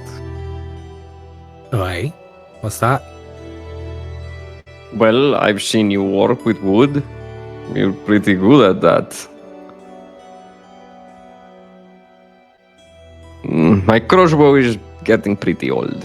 And, I think it should strike because the conflict guides me. But I haven't had it looked at in a while. And there are some things that I'm thinking about that maybe could work. I saw some people playing the harp back in the ball. That's something I used to do as a kid as well. I think I want to, try and go back to that a little bit. I think Baltar is a good place to learn. And, perhaps I can turn my instrument of war into an instrument of song. With your help, of course. I think that sounds like a wonderful idea, then. Kind of give you a hearty clap on the back and clasp your shoulder. The weight of his own, strength kind of bowling into you a little harder than he means to, but it's all it's all for good measure. I would love to help you out. Okay. I'll bring it over if you're free and we can see what we can come up with. I like that. I've got some time. Let's see what we can do. All right. And over the next following couple days, the two of you sit down when you have a moment and work out plans to make this crossbow into something a little more musical. With Euan's expertise in being able to carve wood and Din's idea of adding strings to the crossbow, be able to craft something quite beautiful when it's all said and done. As it is a quiet, still night, the only sounds that echo throughout the city are the brief sounds of the roaring wind from beyond the city. The 15th of Tempestus here. Din, you have finally found Asja in a moment of where she hasn't been glued to a book, been able to pull her out towards the somber district of the Somnum. And as you get closer, those distant howls of wind almost sound like spirits calling, and it's quite eerie in this moment. As you walk through, seeing the warm glow of the motes of flame encased by these glass effigies of long past elven individuals.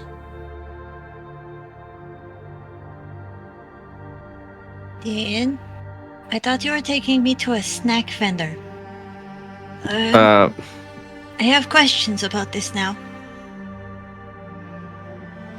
yes, I'm sorry, Asja.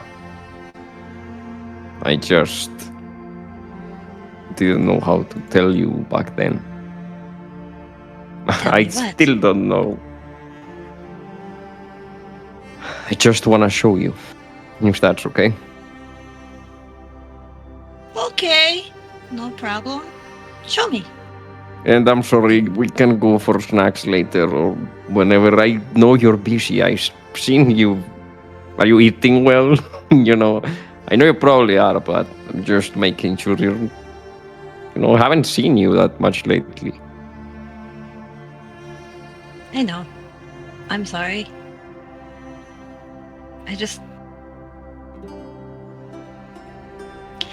I've been stuck in my head, I guess. Even though I know what Maldorwen did was not right. But I guess I'm still mourning him in a way. It's just from what I've learned, he was a great man. Proud warrior from my city. I just From wish I knew why Mythandrin? he... Yes. From what I've learned, he was a warrior in Mythandrin. And then, I guess at the beginning of the Ember War, he was injured. That's where the scarring on his face came from.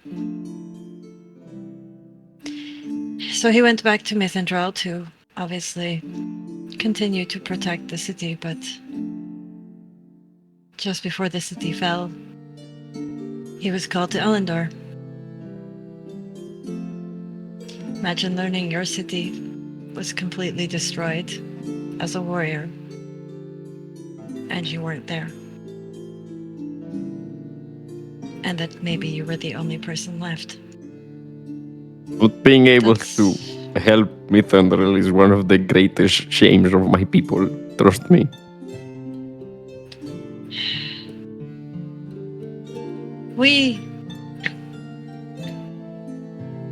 From the whispers that I've heard, maybe this is my own imagination, but I know that the people, my people,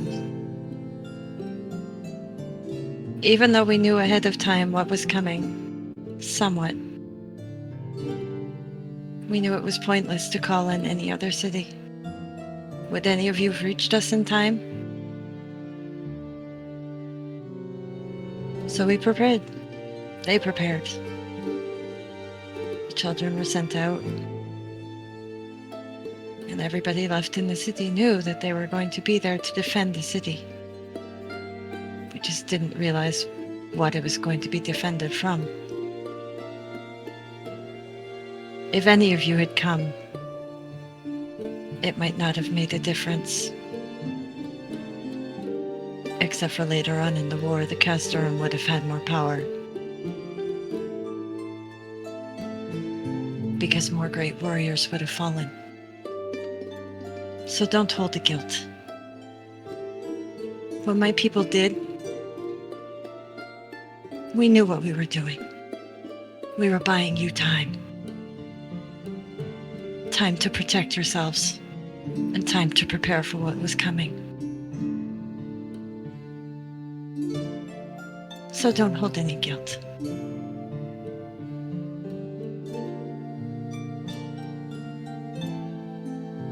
What were you going to show me? Yes, we're almost there. And thanks. I am sorry if what I've done in the past is well, what I did tainted your trust. As you said, he was a great man. And when I talked to him, he always seemed to understand the ways of the conflict. I don't think following his lead was a mistake for me. Because, well, it led me to where we are now, and it also led me to this. As quite easily you're able to pick out one of the few effigies here that is not lit from an inner flame, but quiet, dark. And Asja, your eyes glance towards what Din presents and see the name inscribed on the bottom. Zelena Inarok.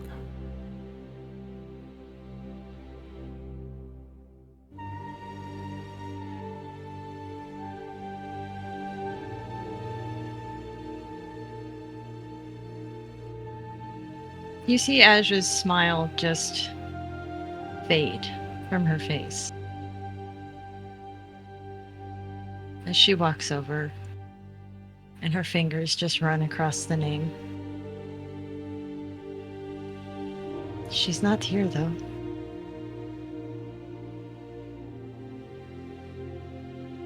You're sure? Wouldn't she have a light above her if she was? That's what I thought, but... well... And also, my father would be able to be at rest at that point. It's my mother.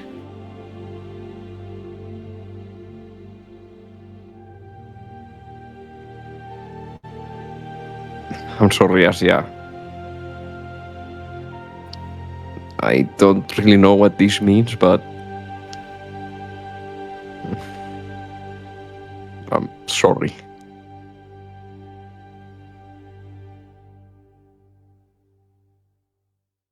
She keeps her back to you as she runs her hand over this memorial to her mother. Don't apologize. Again, it's not you. I'm glad you showed me. She turns. You can see her face is just tears. It's just hard. All of these years, I have lived such a wonderful life. Happy and healthy and...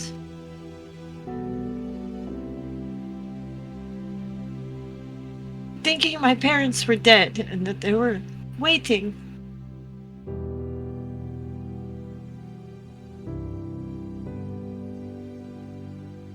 And then I come here to your Sunspire Dominion. Not only do I find out that that was a lie,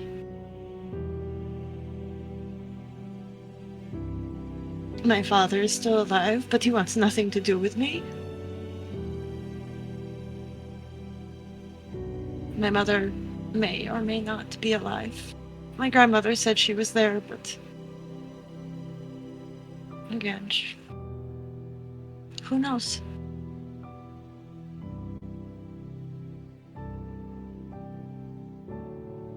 Imagine everything you knew was a lie.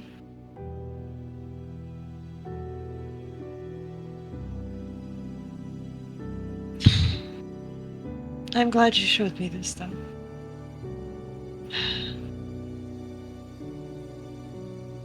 It does give me some closure. Asja, as you're close to this statue that vaguely represents the figure of who you called a mother. You feel an impression, almost like an innate sense that something is calling to you. Somewhere on the statue, you feel a draw.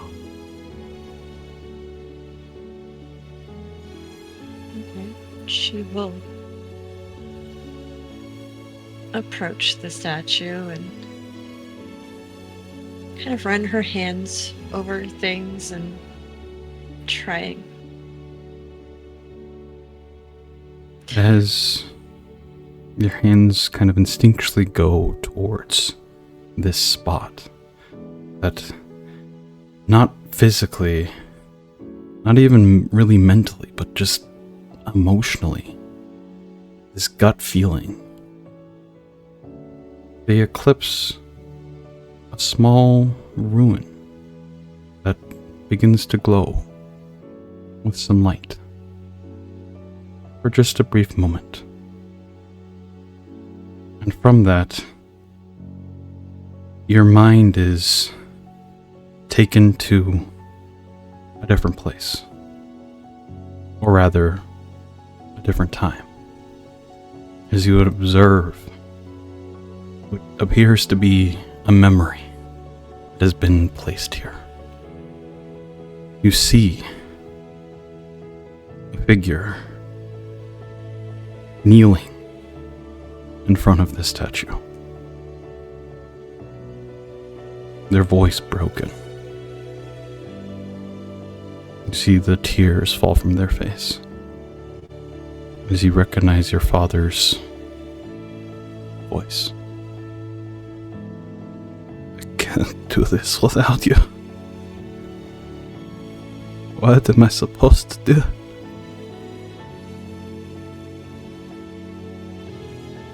You're not even here. Yet I can't rescue you.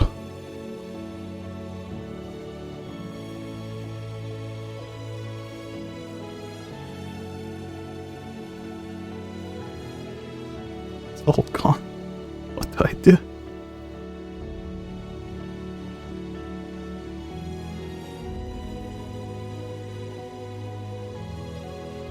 And in that moment, you see a broken man.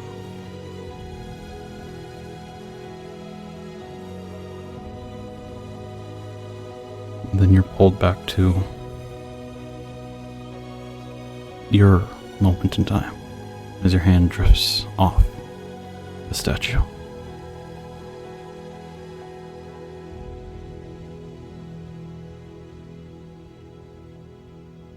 Much like the man in the memory, Din will watch Asja just sink to her knees and just,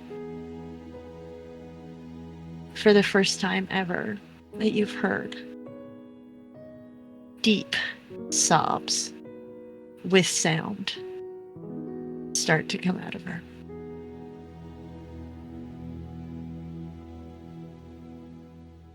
As her hand reaches back up to the rune, hoping that it'll go off again, but it doesn't.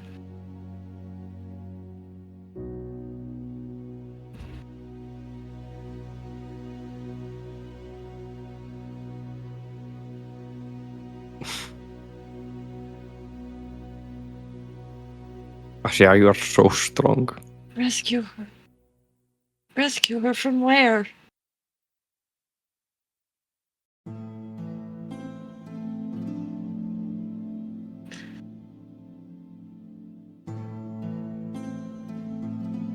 My father was here. He says he can't go on without her. He can't do what he needs to do, and he couldn't rescue her. What does he mean by rescue? Was she taken by the Castro?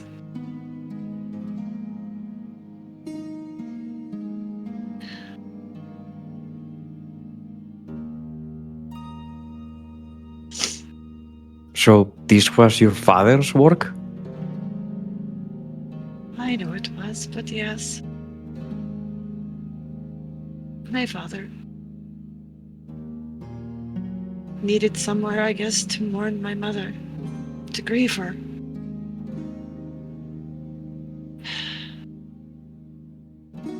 I've explained the madness that falls gemborn elves that choose to bond their lives together.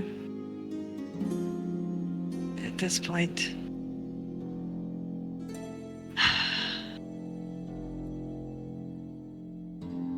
I don't know.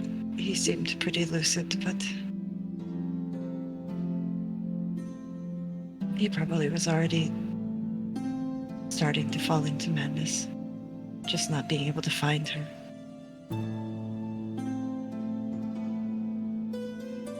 Do you think she could still be alive? She must be. How else would he still be alive? Well, That's how Elandrises work, right? yes, but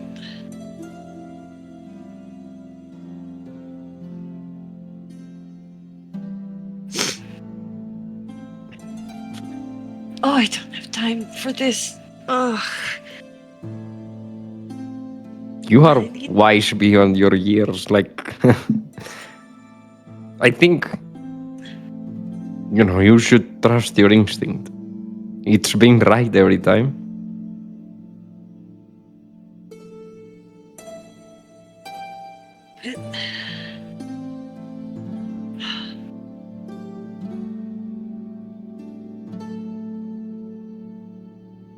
If I find her, maybe I can find him again, bring him some peace.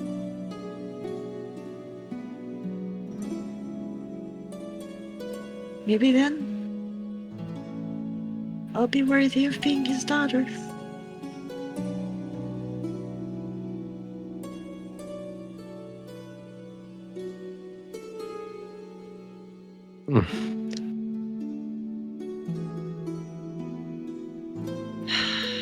Either way, she cleans off her face, so she uses her dress to kind of wipe her face off a little bit.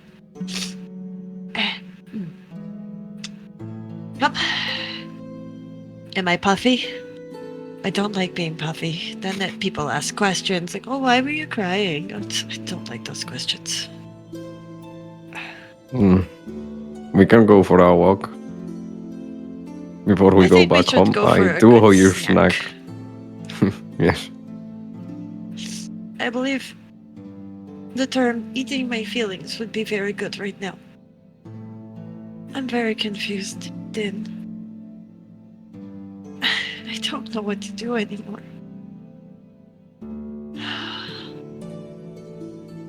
Malork has left me with this burden. You were already carrying a huge burden. And I just don't know what to do. Nobody has the answers, and I don't know what to do. Kind of scared, actually. But it seems like you have purpose. That's why you're busy, right? Thanks to that Sphinx we found. Whole keeper of the lost thing. And that's kind of good. At this point, wish it meant Rhukkarrak's dirty underwear he lost in the desert.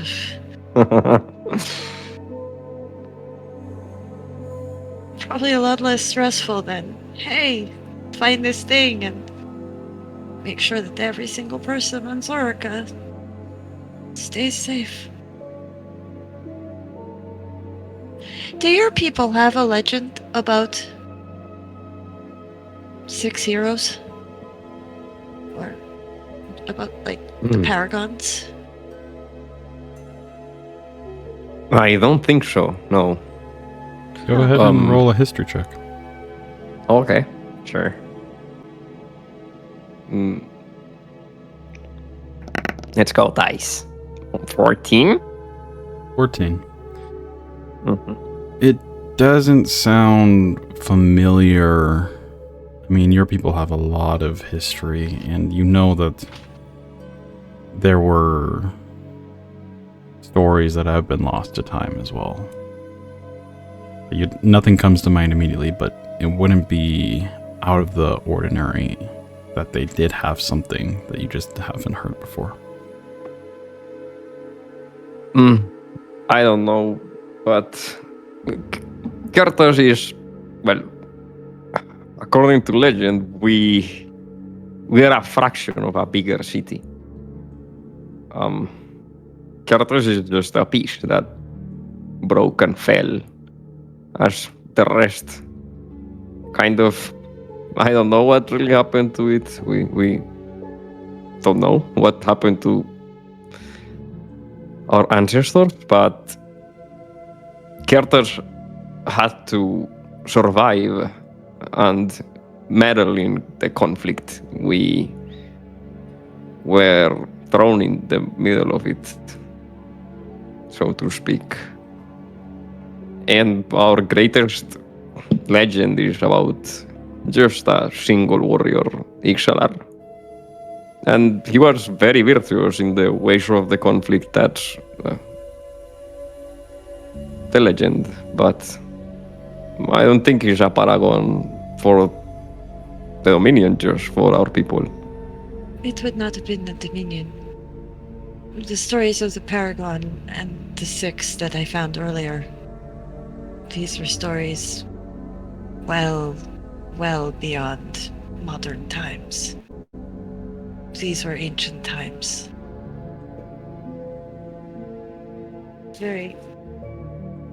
One would have happened before the era of despair. And then the Paragons were part of the reason that if I remember correctly, that the era of despair was brought to an end. I wish we could talk to Cordran right now. That's why we'll talk over snacks, but I think my next move, I have to go north. I have to try and find as much information as I can. If I have to be this keeper, well, I guess I should know what I'm supposed to keep, right? Right. Also, this other gnome, I think that's very intriguing as well. I don't think he was from Kertas. Maybe there is hidden gnome cities that you don't know about. Because maybe they're the ground, not in the sky. Maybe. I don't think so. We don't live like the Kashturim, but Yuan did say that he did say that he sung a song from Cinder Tree, and if he knew that, maybe he knows more about the past. Our people also, are a bit obsessed with it.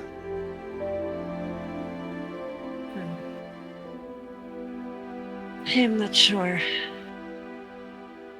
It would be interesting to find this person, especially if they had that kind of knowledge.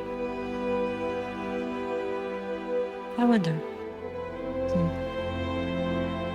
Yes, I'm also striving to become a singing gnome now. Maybe you should watch me perform one of these days. Been practicing. Well, sing while we walk. Let's go. She's gonna put Din on the spot and just be like, come on. I don't know if I wanna disturb the dead, but I'll try. As both Asja and Din leave the ominous, somber Somnom district and search for snacks, maybe a little tune, we'll pull back from that scene.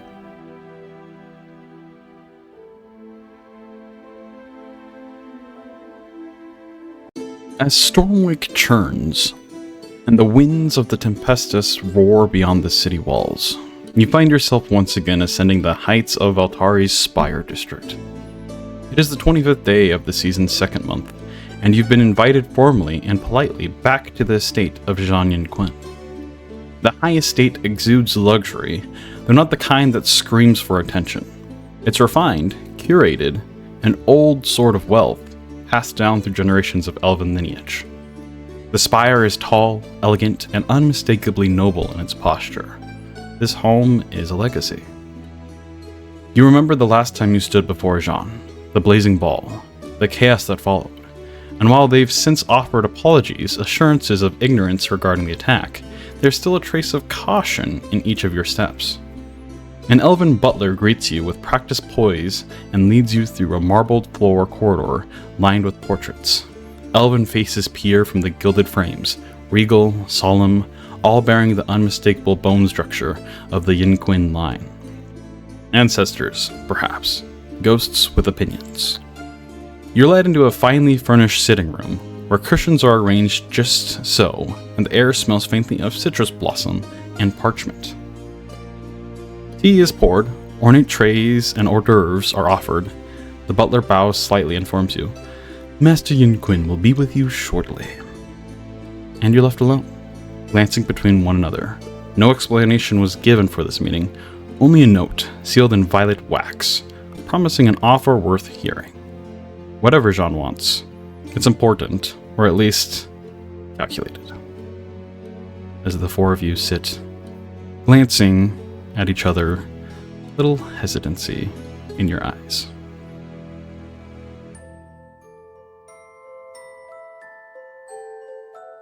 So, what do they want to talk to us about? Does anybody know? Do you think I that they're going haven't to be the really slightest. nice and just hand me all of the information that they've been collecting? Because, that would really be helpful right about now. Just saying. I can dream, right? That would certainly be nice, but I can't help but have the sinking feeling we're going to get thrown into the middle of something else. I mean, I could use a bit of distraction, maybe.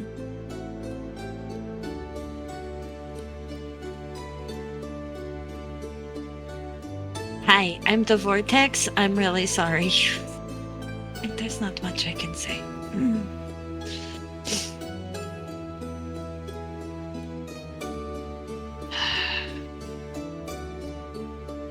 I'm just wondering if they're gonna be wearing that very nice dress that they were wearing the other day.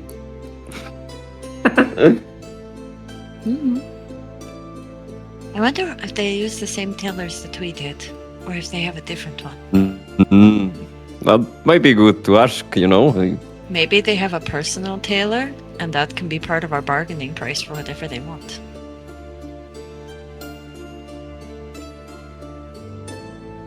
Well, I don't need any more clothes than what I have.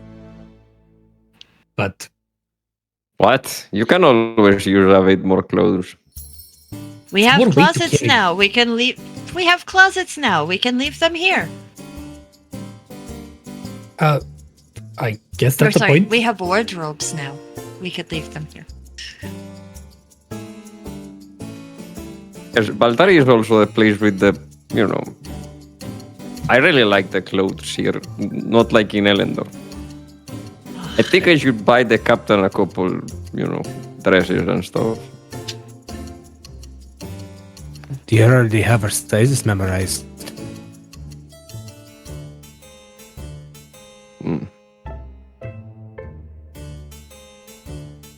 A few moments pass before the doors swing open once more, and the elegant Jean steps in quite gracefully. Hello. Thank you all for coming. I see you are enjoying the tea and the hors d'oeuvres. Perfect. Now, I know, last time we spoke, we did not... Well, there was a lot said, and a lot more unsaid. But with more recent revelation, I find it prudent to once again invite you to speak. You see, I have a certain feeling about all of you, and how all of you have this knack of finding things that others do not. And so, without too much cutting around corners, I would like to offer you my sponsorship. I believe that you all are wanting to probably leave when the harsh dies down. Is this correct? I have That is plans getting- to go to the north. I had not yet spoken to everyone about it though. Conveniently, I do as well. I wouldn't mind going to Florignas. That is one of my stops. I would not mind traveling with you. Well, I did get the invitation from Cordrin. Ah, that would be And with very my helpful. need for knowledge right now, I figure that is probably one of the best places to look. Well, regardless of exactly the precise location you go to, I'll leave that up to your own choosing. As I figure you're all probably on, well, missions to uncover things that are very interesting to myself as well. Now, travel can be quite, well, expensive in certain scenarios. With how many people are also seeking this information, finding voyage at a premium might be a difficult thing to do by yourselves. And this is where I would step in. I would like to offer you use of the Glimmerway. It is one of my finest vessels, and can traverse both the sands and the seas at quite a quick rate if I do it. Now this would be all expenses paid, food, travel, you name it. All I ask in return is that when you return, you inform me of what you find.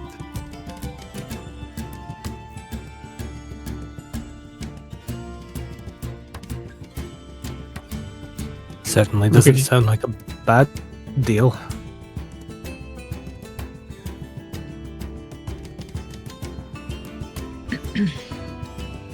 They look to the rest of you. I have one taker I- now. I doubt that I would be finding much of interest to you myself. I am not as well educated as others, but I don't have the problem with the deal if others don't. I guess I did assume that you all would be traveling together, as that is how you arrived as well. This is not the case, so we can work out something as well.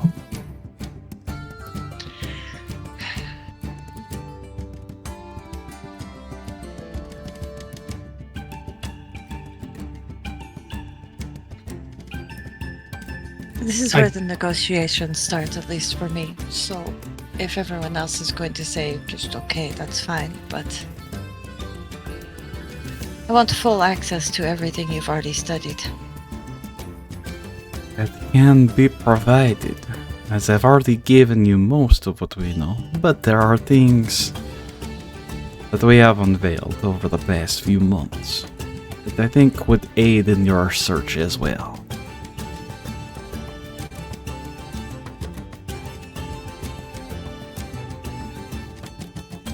And the information that's shared with you will remain with you. Correct? You are not working for another party or anything like that. Not entirely, no. I am of my own accord. But this information will be mine to do with as well. I'm not harbor it if I find it best in the hands of others. Just like I am going to share information with you.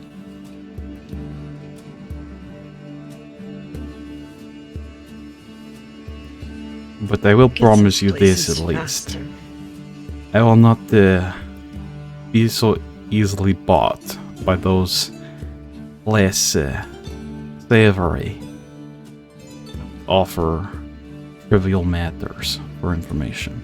I understand its importance, at least as much as we can this time.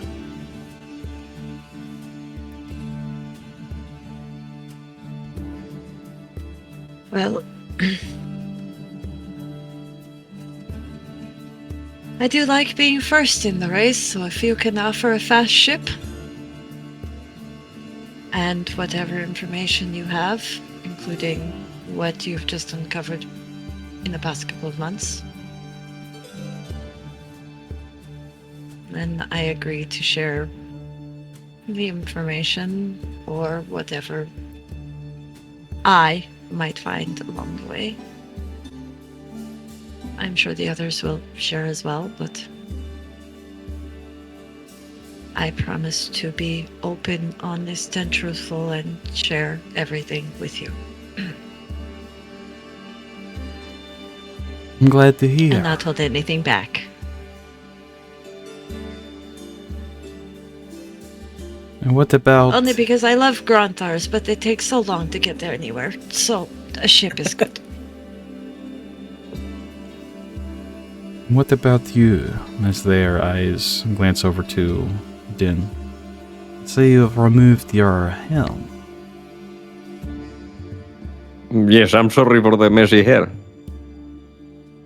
No, I think it fits you. Well, we already talked before about you perhaps entertaining me for a bit. There's things that I wish to learn from you. And I think you perhaps would enjoy the occasional company of my sister. She's a very popular Malvis player. I'm sure you've heard of her. This is Brisa, no? Yes. Yes. She is very competent in what she does. I have catched games here and there. Very enjoyable.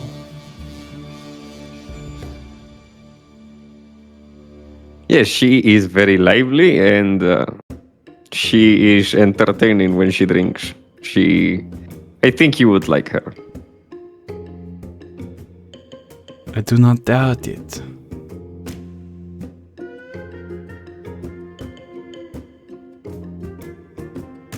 So that's my price, I guess. A couple dance lessons. And yes. But you have not I seen think that's me it. even dance. Well, I've seen your dancers and I know you know of someone if you are not willing to do it yourself, I guess. They snicker a little bit. No, that can be arranged. It would be nice to take a break from everything that has been happening and enjoy some of the niceties that Valdaria offers. Plus, one of your history, I always find intriguing conversation awaits.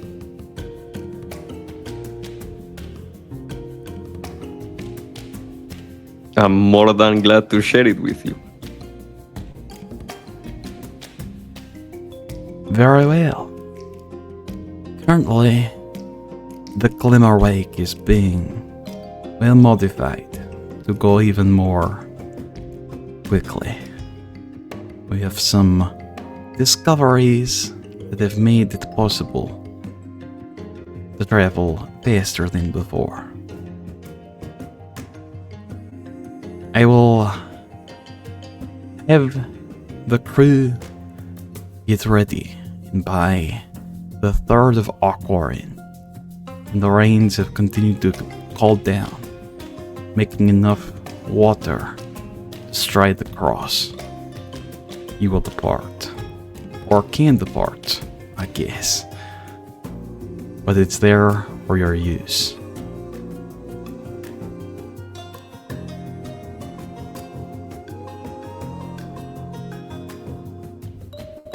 Do we have But I imagine that we will want to leave as soon as possible, so that would probably be good.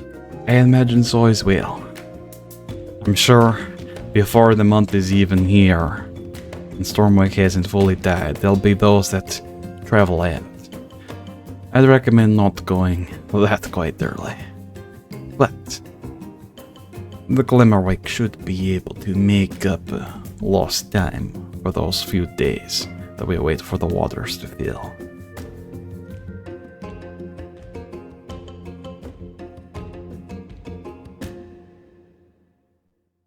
Well, I'm glad to hear that you all are agreeable to this proposition. I'm very curious to see what you find out in the world now that it is so, well, shaken up.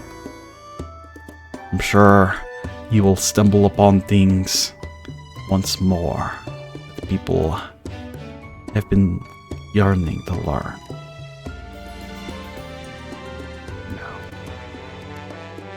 I must depart, but I will be in contact. Looks at Din once more. About these dance lessons. And they give a short little bow for walking back out and exiting the room once more. As soon as they leave, Rhukkarrak will just turn to Din real quick. Were you just trying to set them up with your sister? Is that what was going on? It really did sound like it. No. Okay, A little bit. Just a little bit. Anyway, we do have things to do. I just had to know.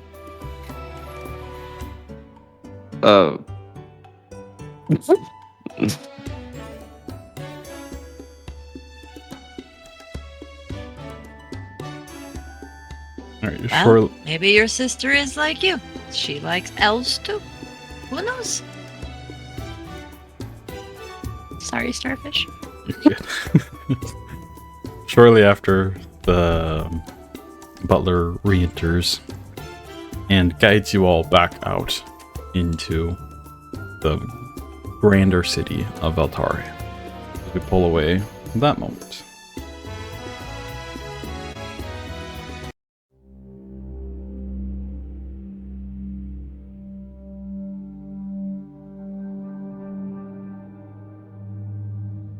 The soft patter of rain taps against the glass awnings above. A rare moment of calm beneath the lingering storms of Stormwake. It is the 12th of Windsend, the final stretch of the season, and with it the distant promise of Tideswell creeps closer. But for many in Veltari, that promise carries more than just the shift in weather. You can feel it in the streets. The city is straining at its seams. Whispers of the Aether have stirred something desperate in people. Some seek knowledge, others fortune, and some just want out. It's felt more like a cage lately. This city once grand, now grinding beneath the weight of fear, secrets, and uncertainty. More and more travelers have risked the open skies, trying to cross the winds of Stormwake with makeshift crafts or magical nonsense. But most never return. Their stories drift back as warnings, though not enough to stop the next foolish soul. But not all attempts have ended in failure. And that is what has brought you here, Rhukkarrak. Tucked into a shadowed corner of a workshop deep in the fabrication district, you crouch in silence. Arcane tools hum faintly on nearby workbenches. This place wasn't easy to reach, especially with the guards posted around the perimeter, but Sorel insisted it was worth the risk. Rumors point to this shop as the source of a breakthrough, a prototype or method for surviving the chaos of Stormwake, something that could change travel for everyone. Your goal is simple: listen, observe, and if the opportunity presents itself, secure whatever schematics or intel you can. What would you like to do? Well, he's going to survey the room to see if there's for those who are listening and not looking, Rukka had transformed into his Black Drakthir form to hide his or to hide himself in case he gets caught, but also because it's easier to hide in shadow when he's a darker color. But yeah, he's going to survey the room, see if there is a place that he can sneak a little bit closer to whoever is in here and get a better ear for what they're doing. Okay. As you're kind of halted there, you do hear a little bit of foot clatters against the glass floor. You do see some figures off in the distance communicating, but you're slightly far away to hear any specifics. It appears that they're walking towards one of these larger workbenches where there's all kinds of whirling and gadgetry that you don't quite understand. If you would like to sneak closer to try to overhear the conversation, I would like you to roll a stealth check for me. I will do that. I would like to remind, in case you've forgotten, that I do have the Boots of Elvenkind on. Yes. So that gives you Roll advantage. Mm-hmm. Oh, I got 2 5s. Unfortunate. As the boots soften any footfall that you make, they don't stop you accidentally pulling on a small little piece of something, you're not quite sure what it is, on a table that just barely rustles from your cloak, breaking by.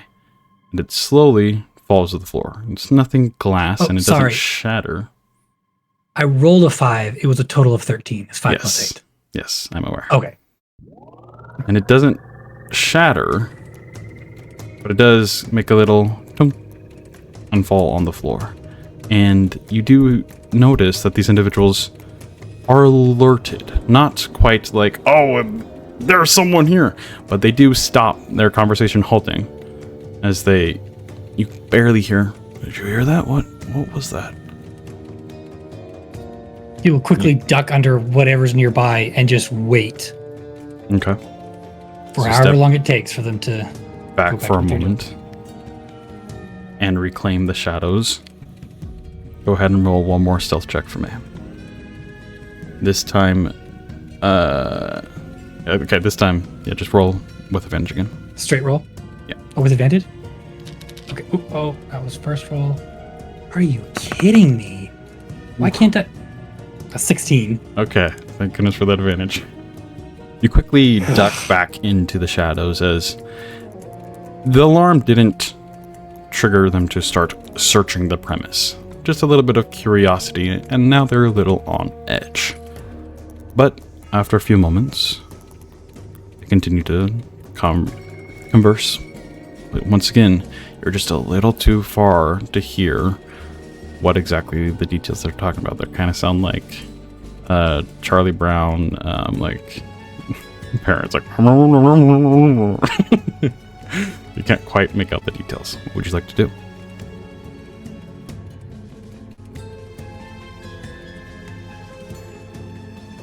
Okay. Well, he does want to get closer, but before he does so, in case this goes south again, because he doesn't seem to have the luck on his side today, he's just going to kind of glance around to see if there's anything noteworthy, like plans or a prototype or something that he can grab in case he has to book it real quick. Okay. Go ahead and make get closer. Investigation check for me. Oh, I am good at these. Yep, got a 9. There definitely is things around you, but you don't know if they're what you're looking for.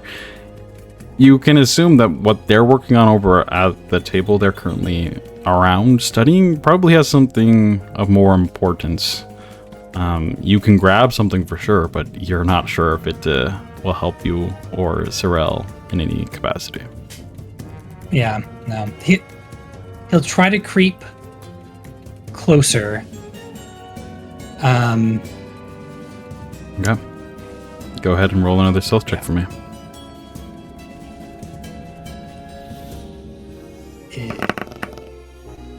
Oh, natural 20 for a total 28. And a natural 1. Thank you. Yeah, we're ignoring that? Darn you dice! It's fine. I got a natural 20. In an alternate universe where Rhukkarrak isn't wearing his boots of elvenkind, there's a loud that squeaks across the floor. But in this one, there isn't.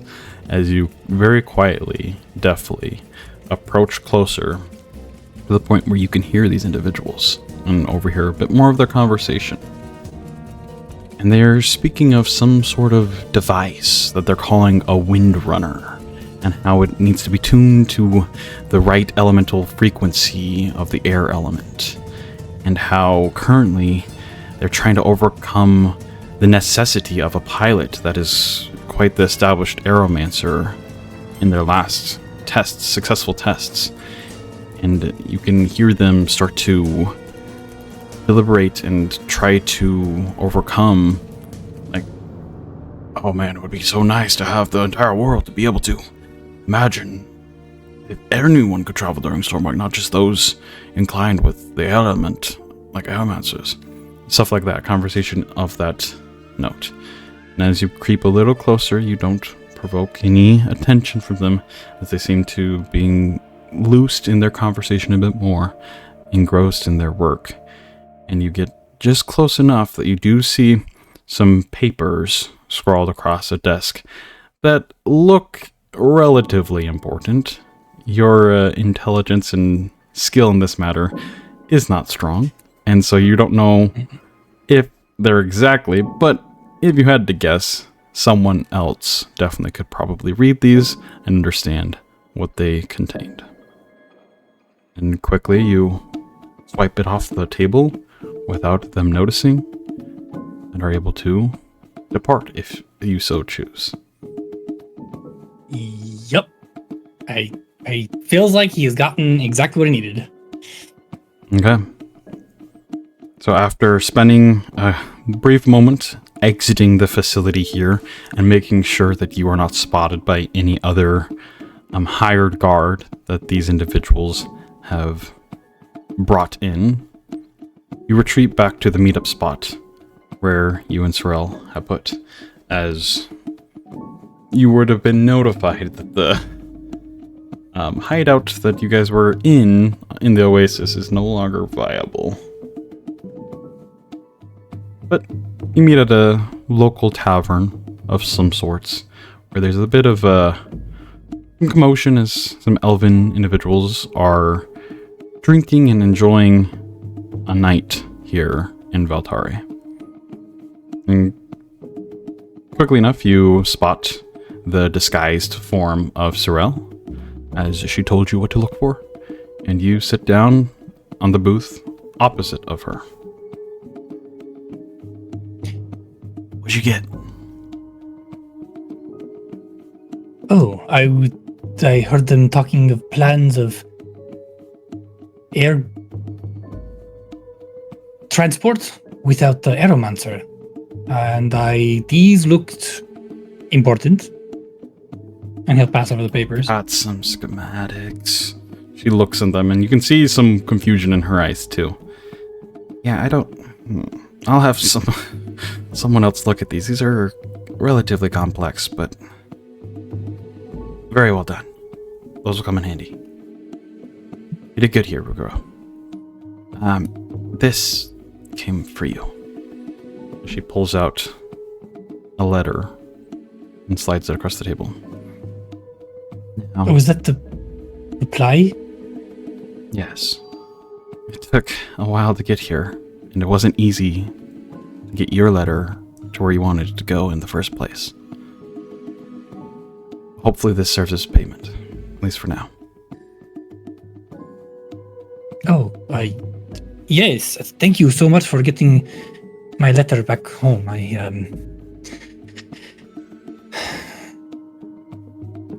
Anyway,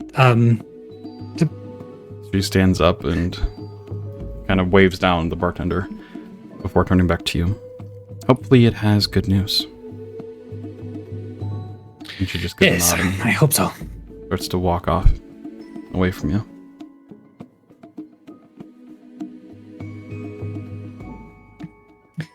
And Ruka will kind of, well, he's excited to know, so he's going to open up the letter and start reading it. And within the letter's confines are confirmation of what you feared most. The letter was that you sent out towards your fatherly figure, Dregu, the orc that practically raised you, that you had this vision of, hoping that it was just a play of your mind, even though your friends saw those that had passed. You clinged to the hope that that was not the case.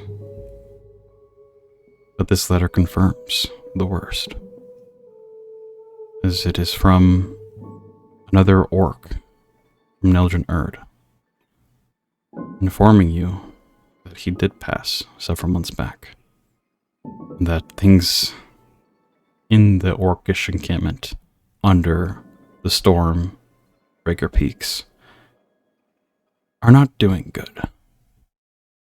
The death energy there, the thing you've been searching for a solution, is acting strange, in their words. They don't go into too much detail and leave more questions than answers.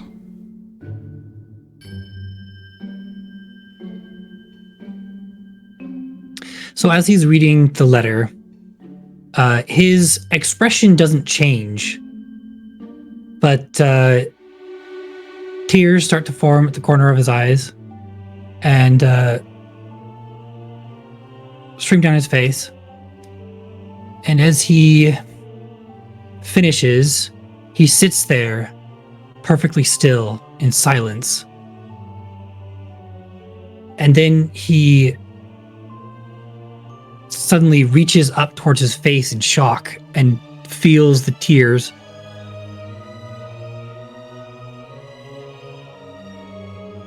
And he looks back at the letter, and their cryptic words of this energy changing. He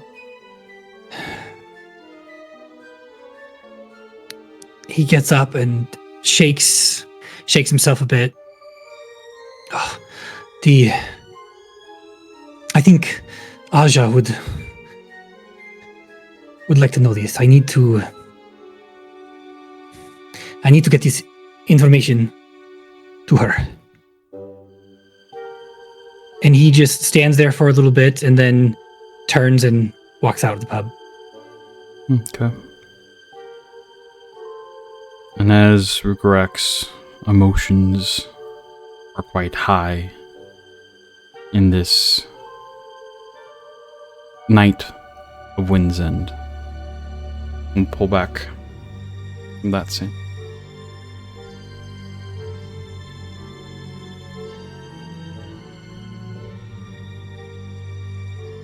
As we return, the heat of Embervale has at last surrendered to the cool breath of rain.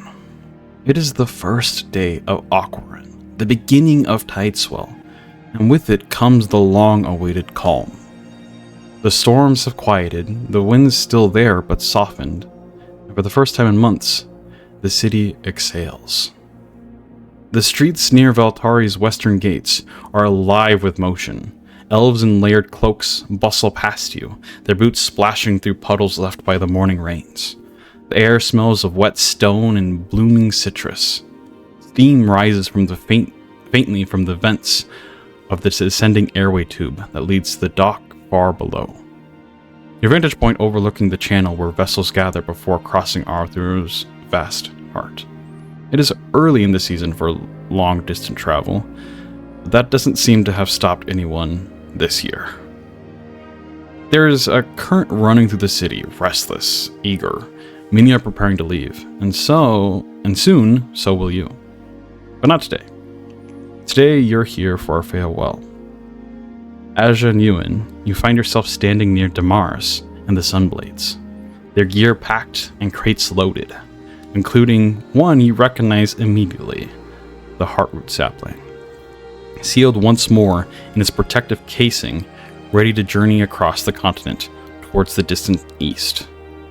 You remember the long conversations, Asja, the negotiations, the way you had to persuade Damaris, and through him, the others. This mission wasn't about conquest or coin, it was about reaching those lost in the Desert Shade, and delivering something they and the world desperately need. As the crowd begins to tighten near the descending airways, the air humming with the rhythm of departure, Damaris turns towards you with a small nod. I think this is probably as far as you all ought to go. I mean, down there we're just going to be waiting to onboard a vessel of sorts.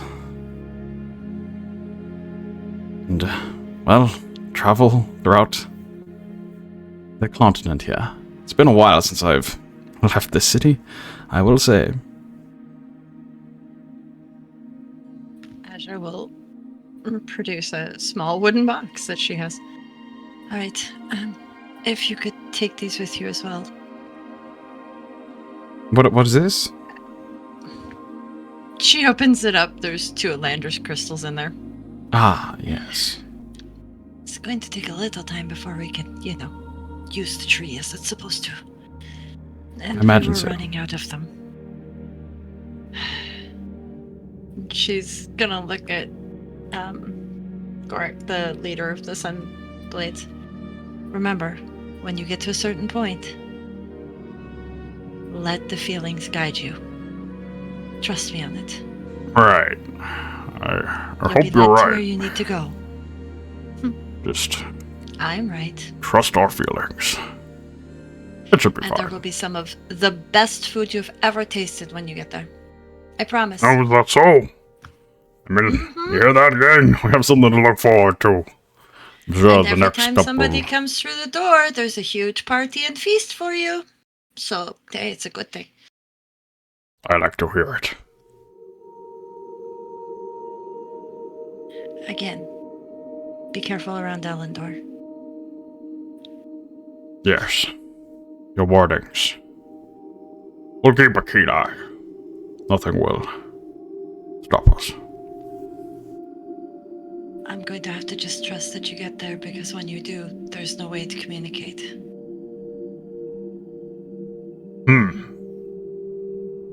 Well, I'm sure we'll be fine, right, gang? As the other Sunblades kind of shout a small little ha. I think if anyone can figure it out, they can. I think so too. I think I'll be in good hands.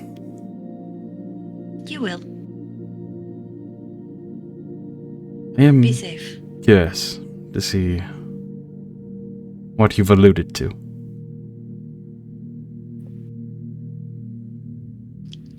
I cannot wait for you to see it. Yes. And thank you. I know I've asked a lot of all of you. I really appreciate it. I think it is about time I start putting my research to actual use. And she drops her voice. And if you ever need to test something on a large amount of death energy, I mean, you're only a hop, skip, and a jump from a very big bucket of it. That is true as well. I'll have to keep that in mind. Good old Mithrandel.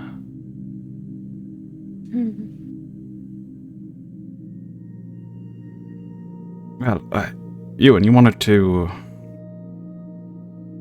Before we head out, he, motions towards the crate with the heart root in it. If you don't mind.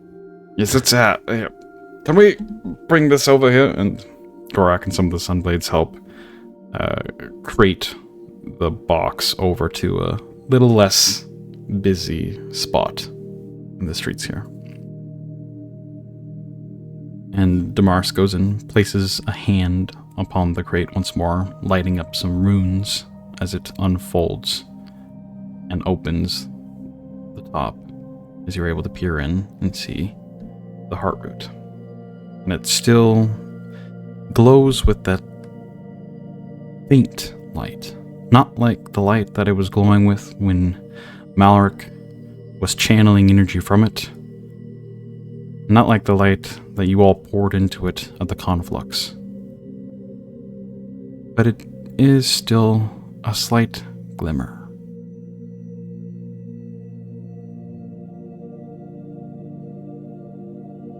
Euan will reach out with his consciousness again, as he's done in the past, utilizing the Druidcraft cantrip as a catalyst to speak with the tree. And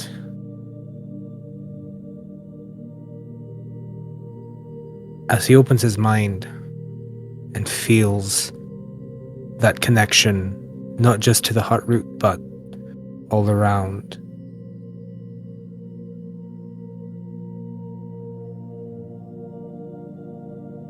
the first thing that he wants to ask is if it's all right. As your senses grow in this manner, as you tune into those spiritual feelings, the ones that are not of the physical, and reach out to the sapling, you do still feel that sheltered embodiment within it. It has not continued to grow since that small burst from whatever happened at the ritual there. And as you conscious meets it very shyly opens, in a sense, like a flower blooming in the rain.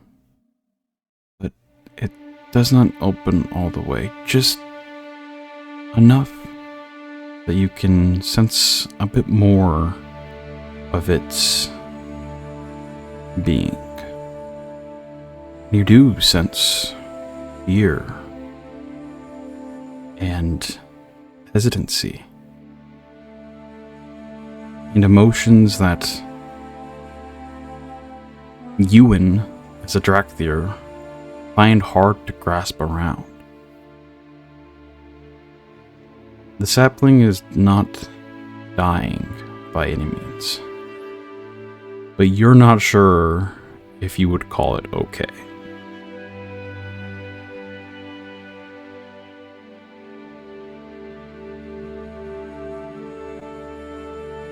Euan will grimace a little bit.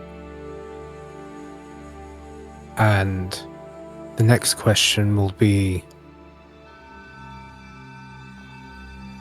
what can I do to stop this from happening to the trees that remain? I know there was a third question I also wanted to ask, but I can't for the life of me remember it after we talked yesterday. As your mind drifts to that question, and lingers on what happened to these two trees, both the Koron and the Heartroot. The two trees that are here in this moment, at least in an aspect of themselves. You can feel that reverberating pain that still is very much present and lingers.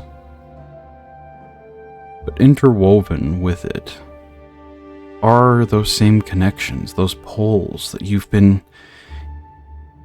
feeling, the constant pull that is never urgent or pressing, but in this moment, as you open up to it, you feel it more towards others. You get a sense that this sapling is young. Its knowledge of the world is sparse. But from it, it almost points towards others, towards a direction you could only assume would be the Flameheart tree that resides in the elven city of Florignus.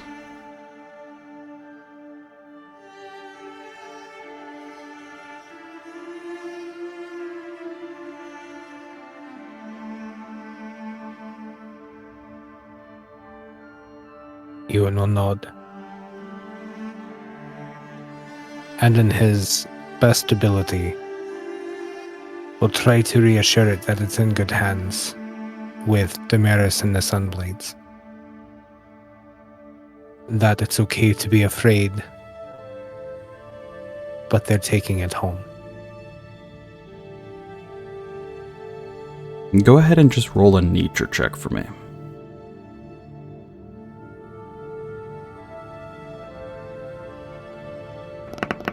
Mr. Tree just rolling to see if he can commune with nature. Tree powers activate! Okay. It's a 16. Seems pretty good. You definitely feel 16-3 check. a small mote of hope that has been buried beneath the fear. But it's there. And as you convey these emotions, it glimmers just slightly brighter.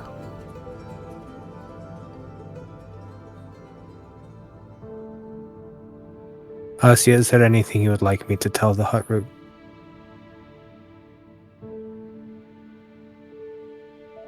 It's going home to its people. And we will take care of it. And keep it safe. As was once our job before. And that is what he will convey on behalf of Asja as well. Before finally conveying an apology for not being able to protect it this time here in Voltari. Okay. As it continues to convey that spark of hope shrouded by fear, there's a sense of ease that flows over you, Euan. A sense that, once again, is hard for humanoids to experience. But it brings a little smile to your face, knowing that the tree is going somewhere where it will be looked after.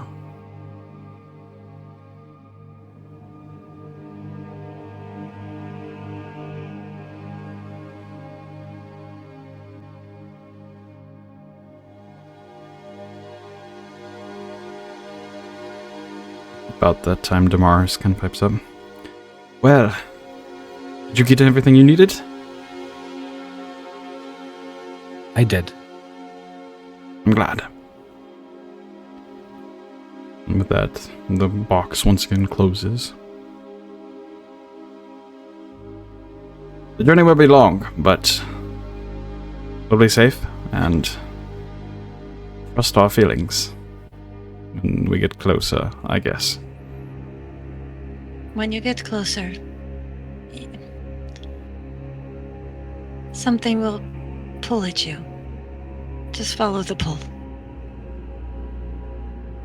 Will do. You all be safe in your travels as well. I know you have things planned and places to go. I'm sure the world will feel the echoes of your actions as it already has. Good luck.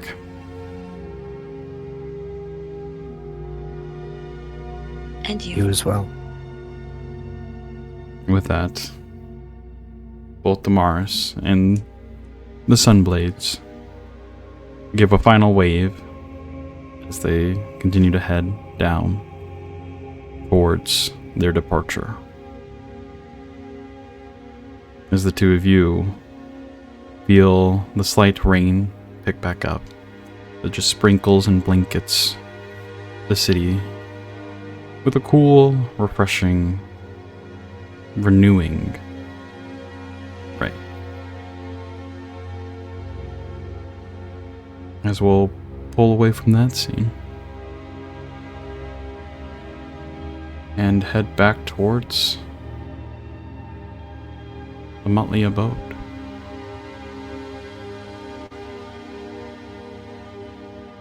It is the 2nd of Aquarin.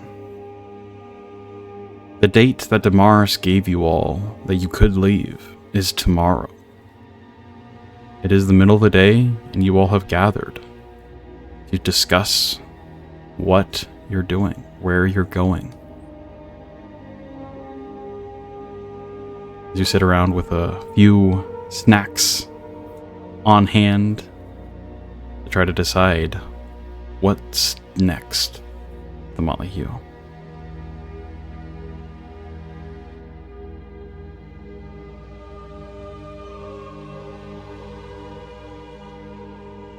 Asja is nibbling on some small, brown, kind of fuzzy fruits with a green center with little black seeds. So, we're all going north. I would like to stop in Florigus before we head further. I have a few things I'd like to get completed there before we head up to the north. I also need to stop in Florignus. We received a letter from Cordrin asking to meet as well.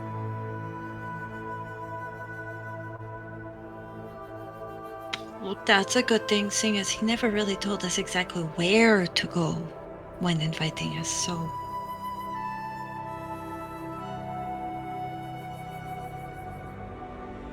Well, I would like to get more information, just like you all. So, but it's not necessarily.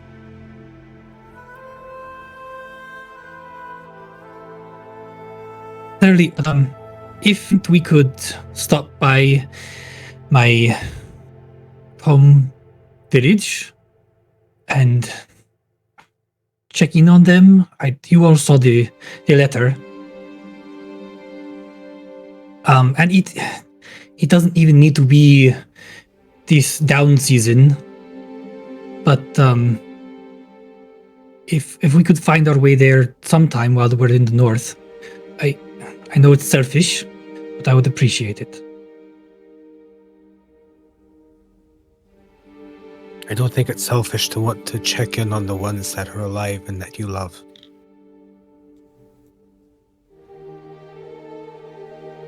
I guess this is where I be on this as well. I have another reason for wanting to go north. Not just the Aether.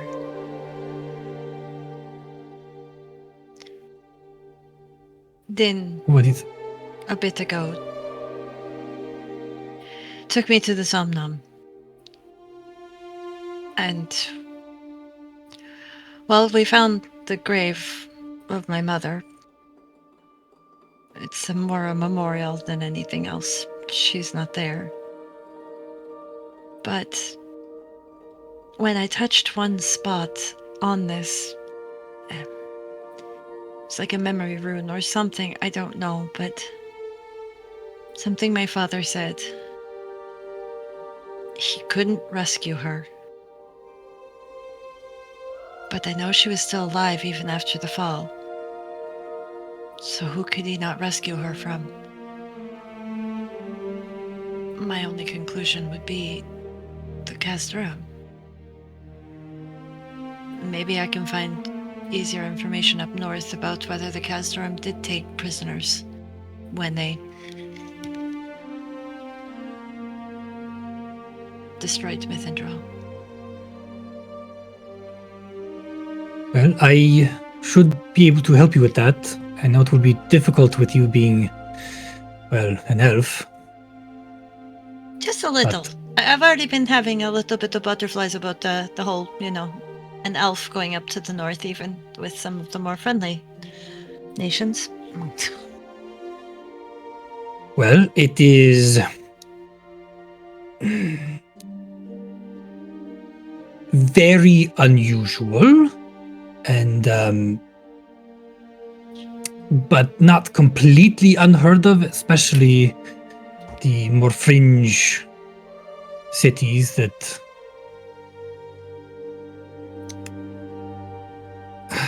well, at least there are rumors. I don't know if they are true or how they were treated, but anyway, I should be able to at least help you with some connections. I know some people up north. That would be helpful. What is the weather like up north? You are going to need some fur coats, and it gets very cold.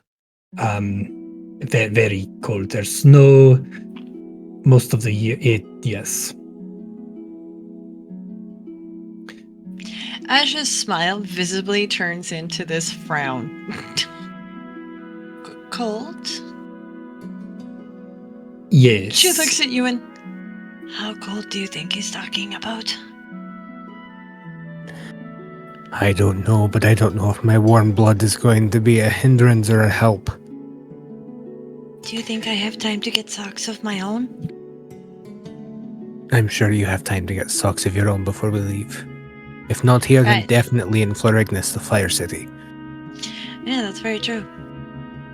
Well, I can tell you that we don't normally have to worry about flooding in the caves until the fire season, because it's usually just snow and ice. At least where I'm from. The southern regions are not quite as cold, but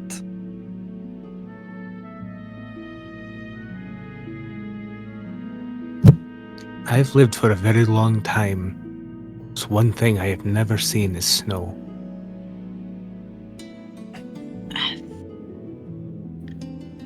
I saw it in books, but well, if we're going north, you will see plenty of it.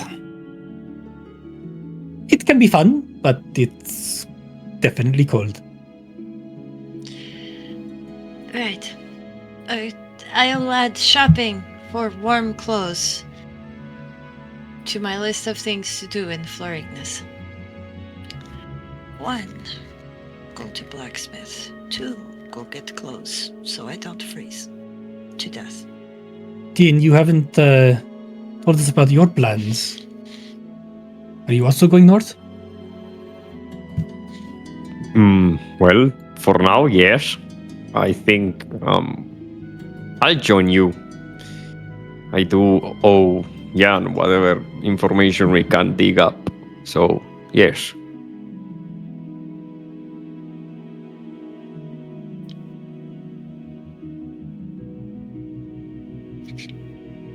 Euan's turned to frown. You don't sound too sure about that, then.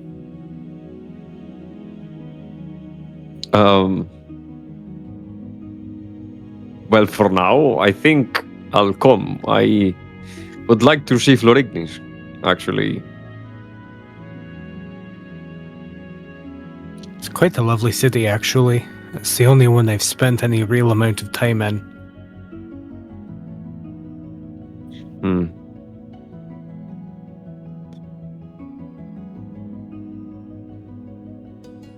What's the food over there like? Not nearly spicy enough. Hmm. Oh, that's another thing. You will probably find the food north very bland. You should probably stock up on your hot sauce. That's back in Elendor. Do you think we Oh, can I'm get sure- the shipment to Florignis? How quickly do you think the Glimmerwind goes? We can go to Elendor, pick up some. I can go on my date, and then we can come back. Probably not that fast, Can we unfortunately. please? Does it have to be Marley's hot sauce? They sell it here. Not hers, but But they it's sell not Marley's hot there. sauce. But if Okay, Marley it's doesn't know Valkyrie's that we hot sauce cheated now. on her, if Right? Marley doesn't know that we cheated on her, I mean, I'm sure she will be understanding if she finds out. I am sure you had many hot sauce before then. It's not Yes. like you made an exclusive deal. And Euan will Oh. turn to look directly at Rhukkarrak and put his hand to his chest as a single manly tear slides down his cheek. But none of them are Marley's hot sauce. His chin will quiver a little bit. He's got the point. Even my grandmother's hot sauce, not as good as Marley's. And my grandmother's hot sauce was famous.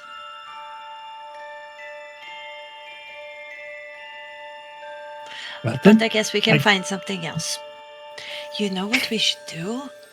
Dad, I had an idea. And Daddy thought they're bonding time again. We should try making our own hot sauce along the way. Let's do it. All right. We need to stock up on peppers before we leave. Sounds good to me. If nothing, we can stick the peppers into our mittens while we're freezing to death. I don't think Don't know if that would help. it works that way. I don't know. As I said earlier, a girl can dream, right? Yes, I guess. Do we have any other plans? Anyone's planning on doing? We should be leaving tomorrow, right? The only plans I have is after the north. I do want to try and return back to Elendor for a little time. Guess we can figure that out when we get there. But if we are done planning, I wanted to talk to Euan for a bit, if that's all right. I had a couple of quick questions for you, but Oh, I can wait until later. If you talk to Euan,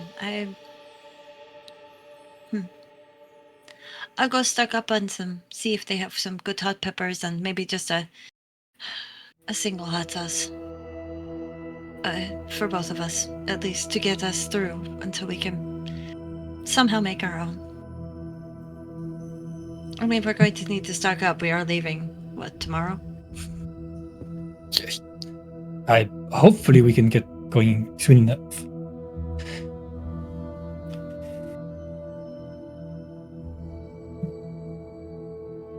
Oh, Din. Right, I should let all of you know. I forgot. So we got Gronk fired. Just letting you all know that. He's not the guy. Storm Warden anymore. Yep, Oh. they kind of found him. But now, Captain Greaves has he's now working for the Sentinels. And Captain Greaves has him training up. Apparently, there's new trainees and stuff like that, so she has him helping train them. He's actually very thankful because he likes the lifestyle better, actually. But maybe in the future we should try not to lose, have kind of really nice, innocent people lose their jobs because of us. Well, I don't His think help yours was very valuable, though. is.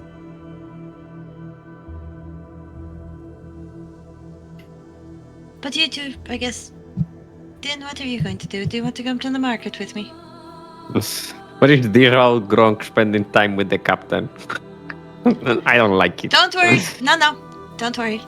I'll show you the letter later. He's definitely waiting for me, and he sent me a ticket. Come on, let's go. I'll tell you all about it in the market. Okay. Sounds fine. I do want to get some storm brew before we leave, and I think I'm gonna spend the night with Brisa, if you don't mind. No, that would be a good idea to spend time with your sister before we go. But do either of you need anything from the market? Seeing as, we should just make one trip to go stock up. Does anybody? Do you want me to see if they have some Tylenol? Stock up on some Of of that? course. Socks. Tylenol's Socks the are a good primary idea. thing. And if they have Okay. any interesting pipe tobacco. All right. Oh, I could Rhukka, get is there anything you could want? Yes, I could. Some of those have become a fan of the little fruits. They're shaped like little stars. They're pretty good. Okay, I will get some of those. I'll see if Couple they have rice some- bags for you as well, Rhukkarrak? No? I mean, it would be nice to have rice on the way, but I don't need the bags anymore. I have a Thank you. feeling that's being provided for us, seeing as it wasn't it all inclusive, basically? We just get on the ship, it takes us to where we want to go. When we come back, we give them all of the information we have. I think it's a fair trade, actually. Better be good food, though. I hope so. But that's what the hot sauce is for though. Maybe we just get some extra hot sauce just in case. Maybe we just, go by Elendor after we're done up there and come back with some hot sauce and say that's what we found. Very good hot sauce. We didn't find any information, but we found you a wonderful marketing opportunity. Well, Yeah, I don't think they would let us back on their ship again. And this ship might actually be a very good thing. Or have you all forgotten the walk across the desert? We never really I- asked them if they liked hot sauce in the first place, but Marley's is I'm very still good. Sunburnt. I think I'm still sunburnt from the last walk across. Right, so I'd much rather be able to continue using their ship. Yes, also Grontars are nice, but I just personally don't like their smell. Anyways, we'll go to the market and let you two have your talk. And Rhukka, we can talk later or another time. It's not whenever. very important. I just have some questions for you. Okay. I guess Asja's going to head out, grab a basket, and head out the door to the market, because I guess they've been here long enough that she has a little shopping basket and everything, so Oh yeah, for sure. there we go. One of those like canvas frequent shopper bags. I was more picturing like woven bread basket, Even Yeah. better. Yeah, She's going to all the places that she has punch cards for. yeah, pretty much. I cash in my free snacks now. That's 7 cards. Bring it on. Couponing, Voltari edition.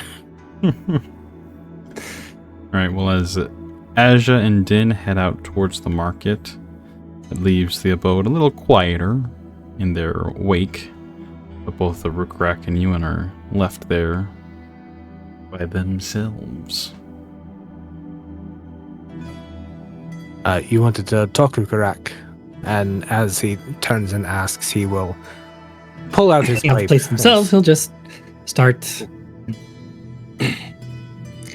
Well, I think there was a net hiccup there. Let's do it. Yeah.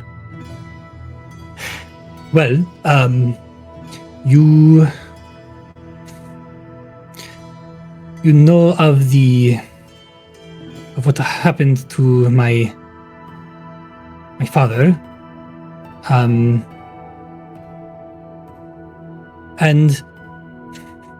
I know that he is not my, what you say, birth father, but he raised me, and I didn't tell you all this when we awoke down in the hideout. But in the vision that I had with him, he wanted me to find who I am and to find my path. And I don't know what that is.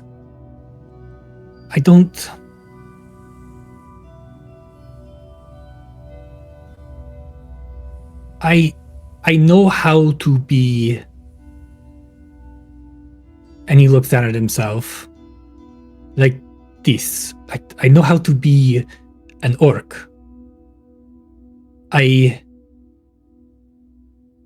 And he'll pause for a little bit and kind of shift uncomfortably a little bit, and then he will take a little bit of effort to force all of his illusions to go away.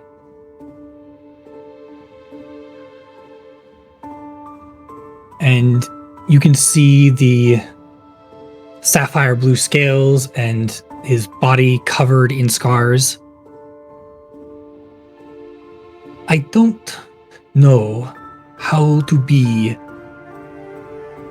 a Draktir.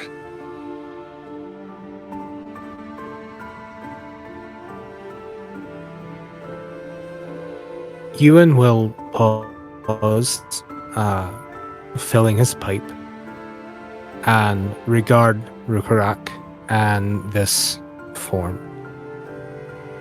Understanding what Rhukkarrak is doing right now and what it means. Well, first of all, it's a pleasure to finally meet you, for real. It's a pleasure to meet you. But I still stand by what I've said in the past, Rhukkarrak. You're still you. Whether it's a change of face, a change of race, those are all just aspects of who you are. They're not who you are. At the core of everything, you are still you. I don't know how I can help, but I will help any way that I can. I mean, yes, I am B, but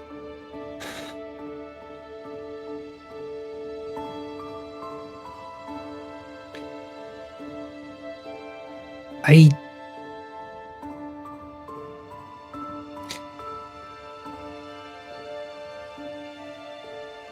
don't.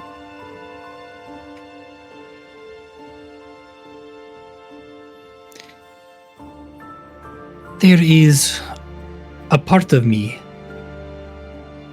that is lost, that is hidden. I have no knowledge of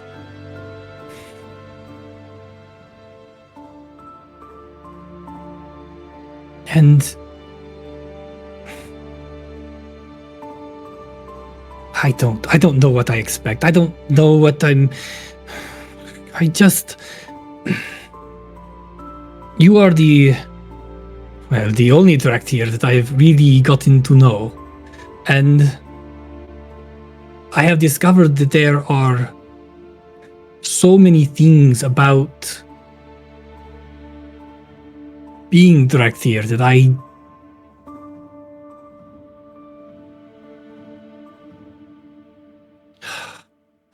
never knew that I was missing.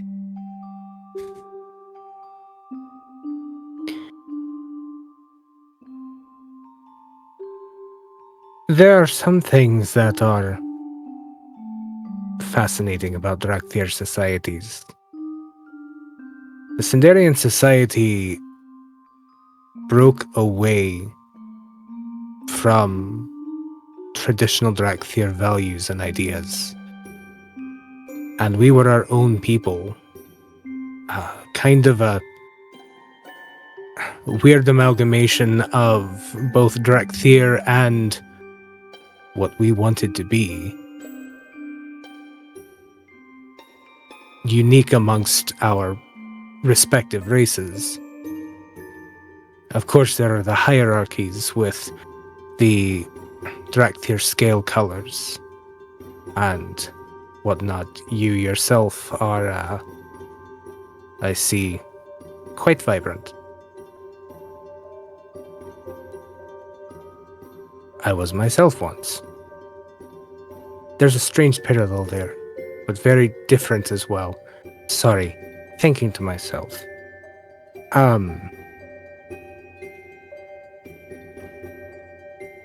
I don't know that much about the Northern Draktyr societies. Oh, well, I don't particularly care to... I have been around them and seen their greed. I do not envy them. I do not need to know them. That is why I am talking to you. Euan will kind of puff out his chest a little bit. A little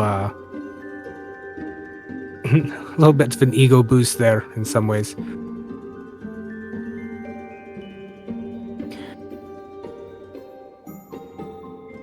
I will still and always stand by that you are who you are. But I will help as I can help you discover more of who you are. You said you want to find the path that you need to walk, and the first way to do that is to accept yourself and your station in life and see where that leads you. And that is me speaking from experience. When I woke up, I didn't know what was going on, apart from I woke up amongst my people who did not. It took a very long time for me to accept and move on from that. I was not too different from, well, Maldorwen, when he was Maldorwen at some points. But age has helped me move on from that and become far more accepting of things. But the first step towards all of that was accepting that I am different from everyone else I have ever met and will ever meet.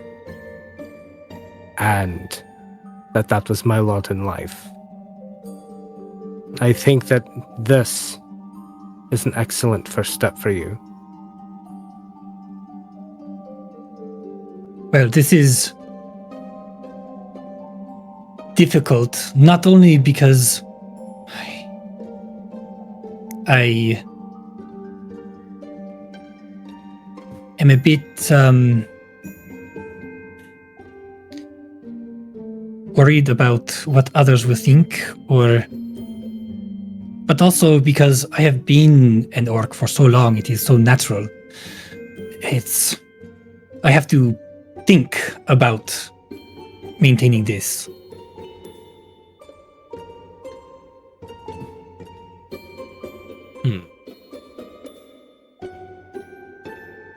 Euan will kind of stroke his chin as he thinks.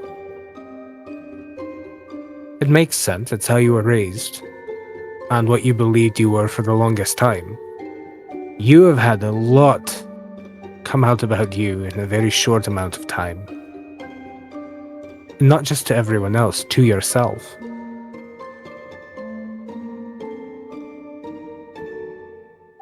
In a way, I empathize. We had different circumstances, but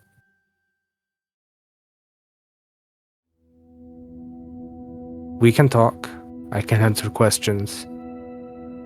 And I can strive to help you come to accept yourself for who and what you are. And perhaps the easiest way to start doing that is just for us to continue having conversations like this, with you like this, so we can work on getting used to that idea, if that is what you would like to do.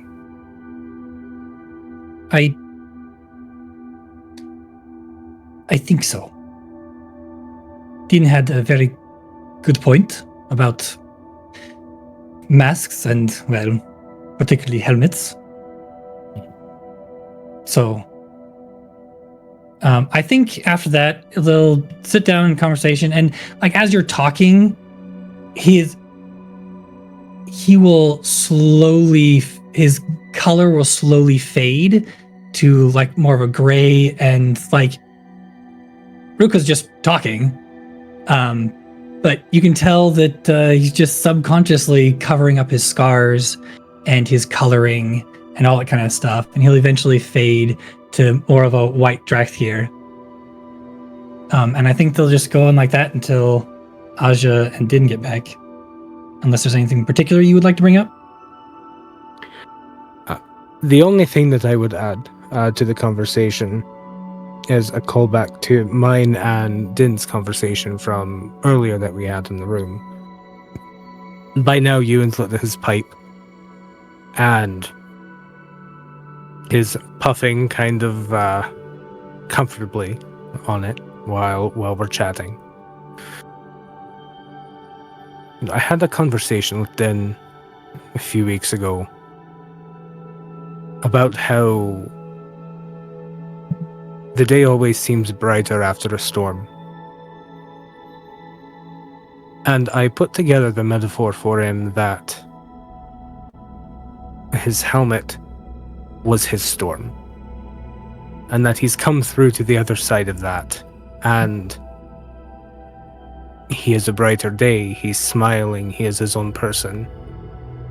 He doesn't have the weight of everything on his shoulders because of the storm that hovered around him. I think that same thing applies to you. I just feel that rather than being the bright, new, clear day, the storm clouds are gathering. And you need to work to get through the storm, to get to that clear day on the other side of it. Well, that is a bit ominous, but a good point. But as soon as the sound of the door opening, he just instantly goes back to... Just a little pop noise. I mean, there's a little bit of like shadow as he just... He's arc. As both Euan and Rhukkarrak continue to have share a heartfelt moment there in the Motley Abode, as both Din and Asja walk out towards the waning evening, as the slight patter of rain blankets Veltari in search for goods and preparation for the journey ahead. That is where we're going to pick up next week. Oh man. We're back. I'm excited. All right. We are back.